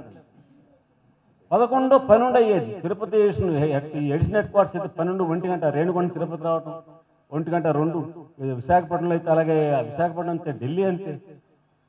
25 సంవత్సరాల పాటు మా పెళ్ళైన తర్వాత 25 సంవత్సరాల పాటు మరి ఎలాగా ఎవరైనా కానీ ఏమిటయ్యా ఈ ఉద్యోగం ఏంటి, నువ్వేంటి, అసలు నీకు పెళ్ళెందుకు, ఇలాంటివన్నీ ఎన్ని ప్రశ్నలు అడగాలండి. మహాత్మురాలు ఎప్పుడు అడగలేకపోతే సార్, నాకంటే జర్నలిస్ట్ కాబట్టి ఏదో నా ఉద్యోగ వృత్తిరీత్యా ఇలాగా అనుకోండి. మరి పివిఆర్కే ప్రసాద్ గారి భార్య, ఆవిడ కూడా ఎలా కష్టపడ్డారు, ఆవిడ అడగని చెప్తారు. ఆయన ఎంత వర్క్ హాలికంటే పని రాక్షసు, ఈయన ఒక పని రాక్షసు. వీళ్ళకి పని పట్టుకుంటే అది అయ్యేదాకా ఇక దాన్ని వెంటబడుతూ ఉంటారు. రాత్రి 10, 11, పొద్దున్న 4, 5 ఇది లేదు. అందులో ఈయన చేసిన సర్వీసెస్ అంతా ఈ గవర్నమెంట్, ఇక్కడ ముఖ్యమంత్రి సేవ అండి. ఎలాంటి సేవ అంటే అసలు అవుట్పుట్ తక్కువ, దానికోసమని నేను తిరుపతిలో పనిచేసినప్పుడు చూసామండి. పివిఆర్కే ప్రసాద్ గారు ఏం చేశారంటే, వారు టీటీడీ ఎప్పుడు ఎక్కడ ఏ సేవ కానీ, తిరుచానూరులో కానీ, శ్రీనివాస మంగాపురం కానీ, కళ్యాణమే నాగులాపురం కానీ, ఎక్కడికి వెళ్ళినా కానీ ఎప్పుడు ఆవిడకి ఒక అవకాశం ఉండేది ఈవో గారితో వెళ్ళడానికి. అలా గోపిక్ గారు వారు ఎక్కడికి వెళ్తే తిరుపతిలో వెళ్తే ఆయన ఉద్యోగం చేసుకుంటుండేవారు, ఆ పక్కన ఈవిడ ఆ పక్కన కూర్చునేది, ఈవిడ రాసుకునేది, చదువుకునేది. అలాగా ఆవిడకి చాలా కాలక్షేపం అనమాట. స్వామివారితో తలుచుకుంటూ ప్రార్థన చేసుకుంటూ ఆవిడ మంచి మంచి కీర్తనలు పాడతారు ఆవిడ. అలాగా దాస్ సాహిత్యం ప్రభావితుడు. కన్నడ నేర్చుకున్నారు, ప్రత్యేక కన్నడ నేర్చుకుని కన్నడంలో కీర్తనలు పాడుకుంటూ అలాగా ఒక ఇది చూశాక ఇది నన్ను ప్రభావితం చేసింది. నేను ఢిల్లీలో ఉన్నప్పుడు ఏమైందంటే, ఢిల్లీలో కూడా ఇదే జీవితం మళ్ళీ మనకి. రాత్రి 12 దాకా ఇంటికి వెళ్ళాం కదా, ఆదివారాలు కూడా పని చేయాల్సి వచ్చింది. ఎప్పుడు ఒక్కడనే ఉండేవాడిని నా ఏరియాకి, నా సబ్జెక్ట్కి. అందుకని ఏం చేసేవాడిని అంటే, ఆదివారాలు మధ్యాహ్నం కూడా ఒక తెలుగు సినిమా వేస్తుంటారు ఆంధ్రప్రదేశ్ హోమ్లో, అక్కడ సినిమా చూపిస్తాను తీసుకెళ్ళిపోయాడు మధ్యాహ్నం వెళ్ళి. తీసుకెళ్ళి మ్యాట్నీ సినిమా 6 గంటల సినిమా అయిపోయాక ఆఫీస్కి ఒక గంట అరగంట పని అయిపోతుందండి, ఆఫీస్ తీసుకెళ్ళేవాడిని. వీళ్ళు కూర్చోబెట్టి జిల్లాలో ఈనాడు పేపర్లు వచ్చేవి, ఆ కట్టించి చదువుకుంటాడు మీరు కూర్చోబెట్టి వాళ్ళని. నేను ఒక గంటన్నర నా పని చేసుకుని చివరికి మామూలు 9-5 ఇంటికి వెళ్తాను. అంటే అప్పుడు అని ఏమన్నా ప్రసాద్ గారు గోపిక తీసుకెళ్లారు కదా, ఒక ఐడియా ఉండేది అనమాట, ఇలా చేస్తున్నాం అని చెప్పాను. అని అంటే ఎందుకు చెప్పానంటే, ఇది ఇలాంటి జర్నలిస్ట్ నేను ఏ రకంగా నేను ఈ అవార్డుకి అరువుని, నాకన్నా సమర్థమైన జర్నలిస్టులు ఉన్నారు, నాకన్నా సీనియర్లు ఉన్న వాళ్ళు ఉన్నారు. బట్ అంటే నా తల్లిదండ్రుల ఆశీస్సులు, గురువుల యొక్క ఆశీస్సులు, ప్రసాద్ గారి యొక్క ప్రేమను పొందేటువంటి ఒక నా అదృష్టం. వృత్తిపరంగా నేను చాలా చాలా పరీక్షలు ఎదుర్కొన్నాను. నేను చాలా ఈ స్టోరీలు రాసిన ఇవన్నీ అడ్వెంచరస్గానే నడిచింది నా కెరీర్ అంతా. కానీ వాల్యూస్కి నిలబడాలంటే 2 కావాలి. ఏ ఉద్యోగంలో అయినా ఈ 2 ఉంటేనే వాల్యూస్కి మనిషి నిలబడగలుగుతాడు. ప్రసాద్ గారింటికి 87లో ఆయన మాగుంట సుబ్బారెడ్డి గారు వచ్చి స్వీట్ ప్యాకెట్ ఇచ్చి వెళ్ళాడు.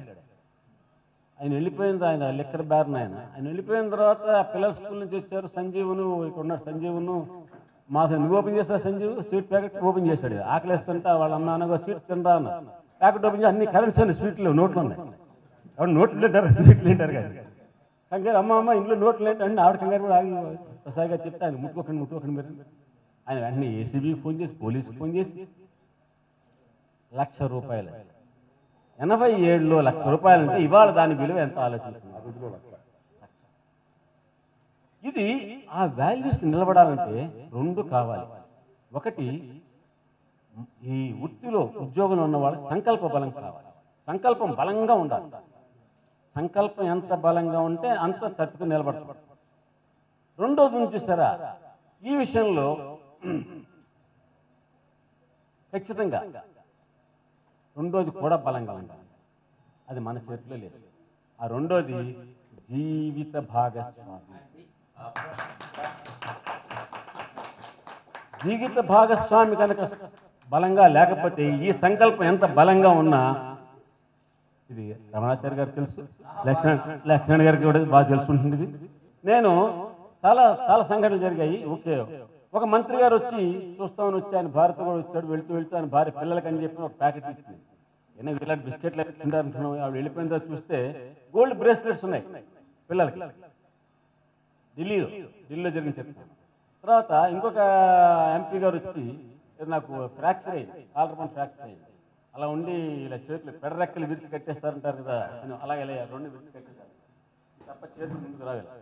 అలా ఉన్నప్పుడు శీతాకాలం చాలా కప్పుకున్నాను. అది మీ ఇల్లు చూపించబోయా అన్నాడు. ఢిల్లీలో అనుకుంటున్నాను 2 గదులు ఉంటాయి, 2 బెడ్లు. లోపల తీసుకెళ్ళి ఇది చూపిస్తాను.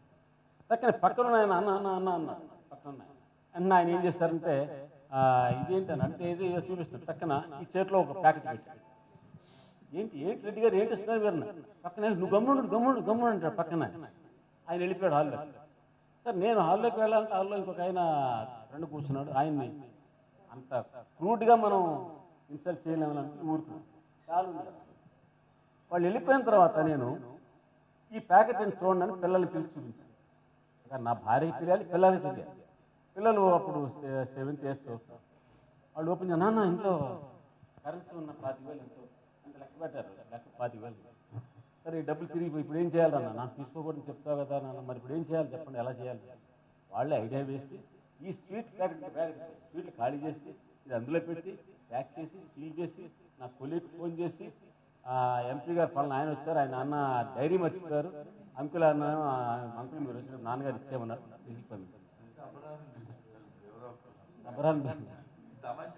ఇలా నేను ఇలాంటి సంఘటనలు చాలా జరిగాయి. బట్ నా పాయింట్ ఏంటంటే I could withstand all those pressures and inducements because of my wife. All the credit goes to her. But for her, Prasad గారితో ఒకసారి రెండు చాలా చాలా చాలా మంది తెలియని సంఘటనలు అన్నమాట. ప్రసాద్ గారి యొక్క ఎలాగ ఆయనతో ఇన్ఫ్లుయెన్స్ అయిపోయి ఉంటాం, ఎలా అయిపోయి ఉంటాం ఎవరైనా కానీ అంటే, ఒకసారి మాకు ఒక కుక్క ఉండేది, మా పిల్లలు తీసుకు కుక్క పిల్లలు అంటగట్టారు. దాని పేరు కాల్విన్ అని. అది 7 సంవత్సరాలు బతికింది. మేము అమెరికా వెళ్ళి వచ్చేసరికి అది సిక్ అయిపోయింది. మేము ఇద్దరం కాస్త డాక్టర్ తీసుకెళ్ళాం. ఈవిడ దాన్ని తిడుతూ రోజు పోషించేది.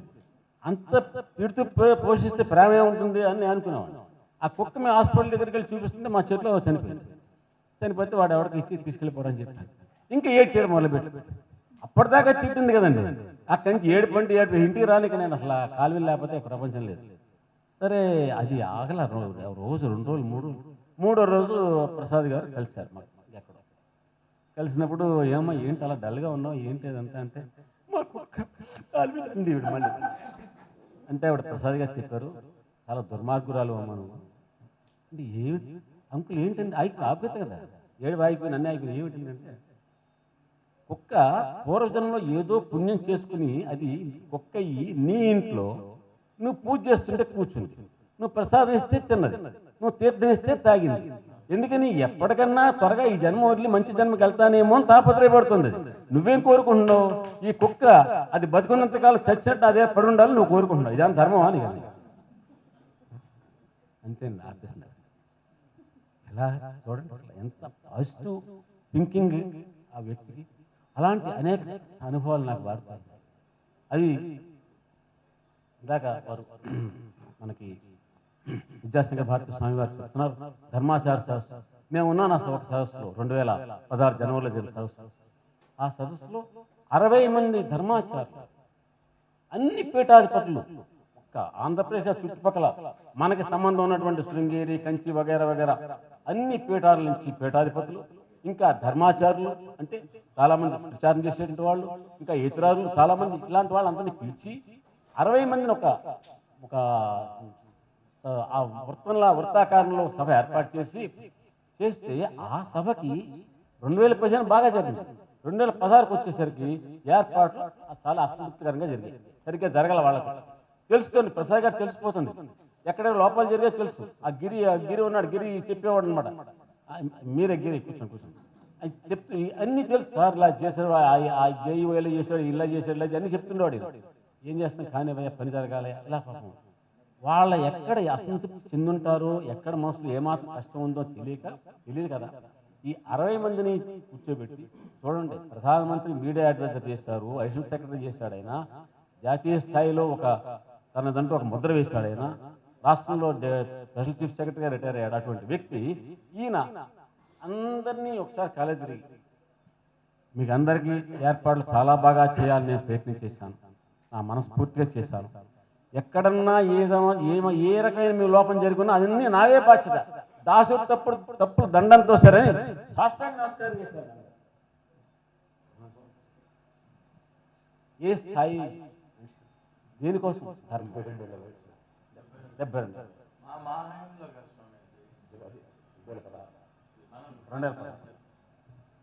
కోసం.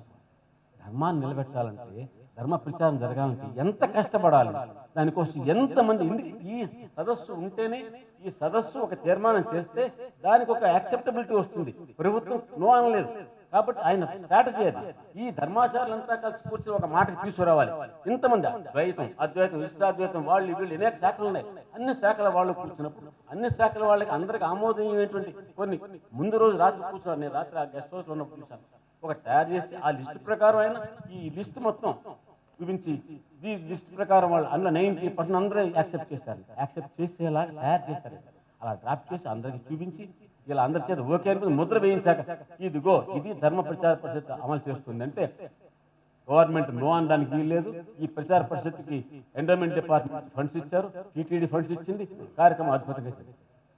ఇది అంటే ఒక కార్యక్రమం చేయాలంటే ఒక ఎంత కమిట్మెంట్ కావాలి, ఎంత తపన కావాలి, ఎంత స్ట్రాటజీ కావాలి, ఎంత లౌక్యం కావాలి, ఇందాక వారు చెప్పారు. అన్ని ఒక ఆనెస్టీ, ఒక ఇవన్నీ మనకి అదృష్టం ఏంటంటే చాలా ఘటనాకంటే చాలాసార్లు ఆయన సందర్భం ఎప్పుడన్నా వస్తే రమణాచారి గారు చెప్పాల్సి వస్తే చాలా ఘటనాకంటే సమర్థ చేసేస్తాడా, పర్లేదు చేసేయగల అనేవారు. ఆయన ఎంత కాన్ఫిడెన్స్ వీరి మీద. అటువంటి వ్యక్తితో కలిసి చేయలేవు. నేను తిరుపతిలో పనిచేస్తూ తిరుపతి ట్రాన్స్ఫర్ వెళ్ళినప్పుడు వారు వెళ్ళిన తర్వాత 2 సంవత్సరాలు. ఆ తర్వాత నాకు వైజాగ్ ట్రాన్స్ఫర్. నేను వైజాగ్లో ఉన్నప్పుడు వారు 85లో వెళ్ళాను. 87లో నేను హైదరాబాద్ వచ్చి అప్పుడు వారింటికి వెళ్ళాను. వెళ్ళి చెప్పాను, ప్రసాద్ గారు మీరు విశాఖపట్నం పోర్ట్ చైర్మన్ పోస్ట్ ఖాళీ అవుతుంది 6 నెలల్లో, మీరు దానికి ఏదైనా ట్రై చేస్తే బాగుంటుంది అంటే ఆయన అప్పటికే సెంటర్కి వెళ్ళిపోవాలని ఒక రిక్వెస్ట్ ఇచ్చేశారు. ఎందుకంటే ఈ వాజ్ నాట్ హ్యాపీ స్టేట్లో వెళ్ళిపోవాలన్నప్పుడు. అప్పుడు అది వైజాగ్ ఎందుకు అని వైజాగ్ ఆయన ఆలోచించాలి. అప్పటిదాకా సెంటర్కి వెళ్ళిపోతాం, అక్కడ ఈ స్టేట్ నుంచి వెళ్ళిపోతాం. వాళ్ళ నేను అలా కాదు, నేను కొన్ని కారణాలు చెప్పాను. వాళ్ళ గోపిక్ గారు కూడా నేను విశాఖపట్నం పోర్టు 9-10 మినిస్ట్రీలతో డీల్ చేస్తుంది గవర్నమెంట్ ఆఫ్ ఇండియాలో. పోర్ట్ చైర్మన్గా ఒక్క టర్మ్ చేస్తే గవర్నమెంట్ ఆఫ్ ఇండియా 3 వంతులు యాక్సెస్ అయిపోతుంది, అర్థమైపోతుంది. అందుకని ఇది కెరీర్లో ఉపయోగపడుతుందని చెప్పాను. ఆయన సరే చూస్తానయ్యా అన్నారు. తర్వాత ఎప్పుడు ఆయన చీఫ్ సెక్రటరీ చెప్పారు, మరి అవకాశం వచ్చినప్పుడు వారు అది గవర్నమెంట్ ఆఫ్ ఇండియా నుంచి వాళ్ళు నోటీస్ వచ్చి సర్కులర్ రాగానే చీఫ్ సెక్రటరీ పిలవడం, ఈయన కుమారస్వామి అర్జునరావు వీళ్ళ 3 పేర్లు పెట్టడం. ఇది కుమారస్వామి గారు రిటైర్మెంట్ దగ్గరలో ఉన్నారని వారికి ఇవ్వలేదు. అర్జునరావు గారికి వీరికి టై అప్ వచ్చింది. టై వచ్చి చాలా భయంకరమైన. అదేంటంటే అర్జునరావు గారికి ఒక లాబీ ఉంది. ఆ లాబీ బోటా సింగ్ గారు వాళ్ళంతా కూడా చాలా అర్జునరావు గారి కోసం ట్రై చేశారు. అలాంటి పరిస్థితుల్లో కూడా ఈయన నాన్న వెంగళరావుకి ఒకసారి మీరు కనబడే మాట చెప్పచ్చు కదా అన్న. నేను అడగదలుచుకోలేదు. నాకు చెప్పి విషయం డెవలప్మెంట్ చెప్పేవారు కానీ నేను అడగని చెప్పాను. అంటే ఫోన్లో ఒకసారి కనబడండి పోనీ ఏమైంది, కనబడితే ఏమైంది అంటే చివరికి అనుకోకుండా ఈయన ప్రయత్నం చేయకుండా ఆయన వెంగళరావు హైదరాబాద్ రావటం, ఏదో సందర్భంలో ఈయన ఏదో పని మీద వెళ్తే ఏం చేస్తున్నావా ఏంటో ఇలా సంగతి ఏదో మొత్తం మీద జరిగింది. ఆయన వైజాగ్ పోర్ట్ చైర్మన్గా వచ్చారు. వచ్చిన తర్వాత నేను వైజాగ్లో 2 ఏళ్ళు 2.5 years ఉన్నాను. తర్వాత నేను ఢిల్లీ వెళ్ళాను. నేను ఢిల్లీ వెళ్ళి 1 year తర్వాత 90లో వెళ్ళాను. 92లో వారు ఢిల్లీ వచ్చారు. ఢిల్లీలో మేము 4 ఏళ్ళు కలుసుకున్నాం. వాళ్ళు ఢిల్లీలో ఉన్నప్పుడు చాలాసార్లు చాలా తరచుగా నేను ఎప్పుడున్న వారితో మాట్లాడాలంటే పొద్దున 9-9:30కి వెళ్ళామండి. ఆయన భోజనం చేసే టైము. అప్పుడు అలాగా ఒకసారి భోజనం చేయవయ్యా అనేవారు గోపిక్ గారు. ఆవిడ చాలా అభిమానంగా భోజనం చేసే వాళ్ళు ఇస్తుంటే మనం ఇంత తిని బయలుదేరుతాం, 2 సార్లు భోజనం చేయలేం కదా. ఇలాగా ఫెయిల్ అయ్యి అలాగా చివరికి 1996లో వారు హైదరాబాద్ వచ్చేసారు.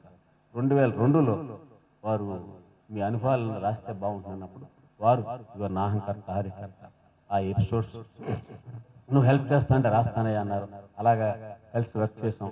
అన్ని నాహంకర్త కానీ హరికర్త కానీ ఈ తిరుమల లీలామృతం, తిరుమల చరితామృతం అసలేం జరిగినట్టు ఇవన్నీ వెనక్కి ఎందుకు చెప్పానంటే ఇదంతా స్టోరీ కార్యకారణ సంబంధం. ఎందుకు నాకు తిరుపతి నాకు ఇంట్రెస్ట్ లేదండి. నేను మా వాళ్ళు కాకినాడ వైజాగ్ ట్రాన్స్ఫర్ చేయమని అడిగితే రామోజీ గారు తిరుపతి వేశారు. తిరుపతి అలాగే తిరుపతి, విశాఖపట్నం, ఢిల్లీ. భగవంతుడు ఎందుకు చేస్తాడు అనేది వెనక్కి తిరిగి చూస్తే కానీ మనకు తెలియదు. ఇవాళ జరుగుతుందానికి అర్థం తెలియదు. బట్ ఈ కార్యకారణ సంబంధం అలాగ వార్త చేయలేను. అటువంటి అనుబంధమే నాకు అదృష్టం ఏంటంటే రమణాచారి గారికి నేను సీఎం ఆఫీస్కి వెళ్ళే ముందు పరిచయం లేదు అసలు వారికి నాకు. బట్ సీఎం ఆఫీస్కి వెళ్ళిన తర్వాత కొత్త కదా, ఆయనకి నేను కొత్త, నాకు ఆయన కొత్త, వీడు ఎలాంటి వాడు అంటే ఈయన ఎలాంటి వాడో చూసుకుంటూ ఉంటాం కదా.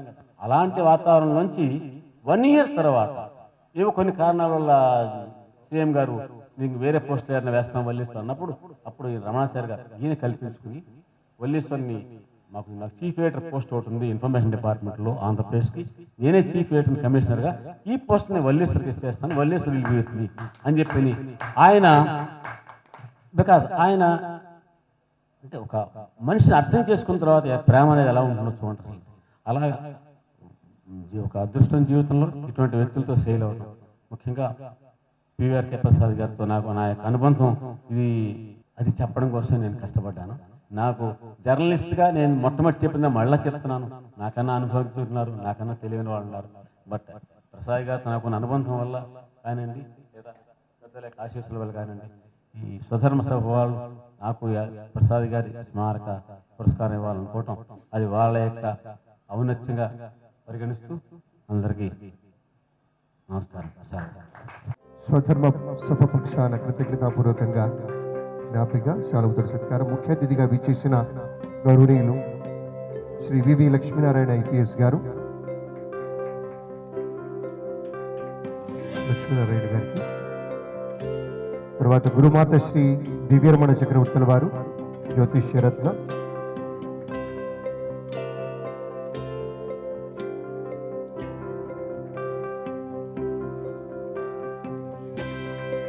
శ్రీ వెంకటేశ్వర శర్మ గారు,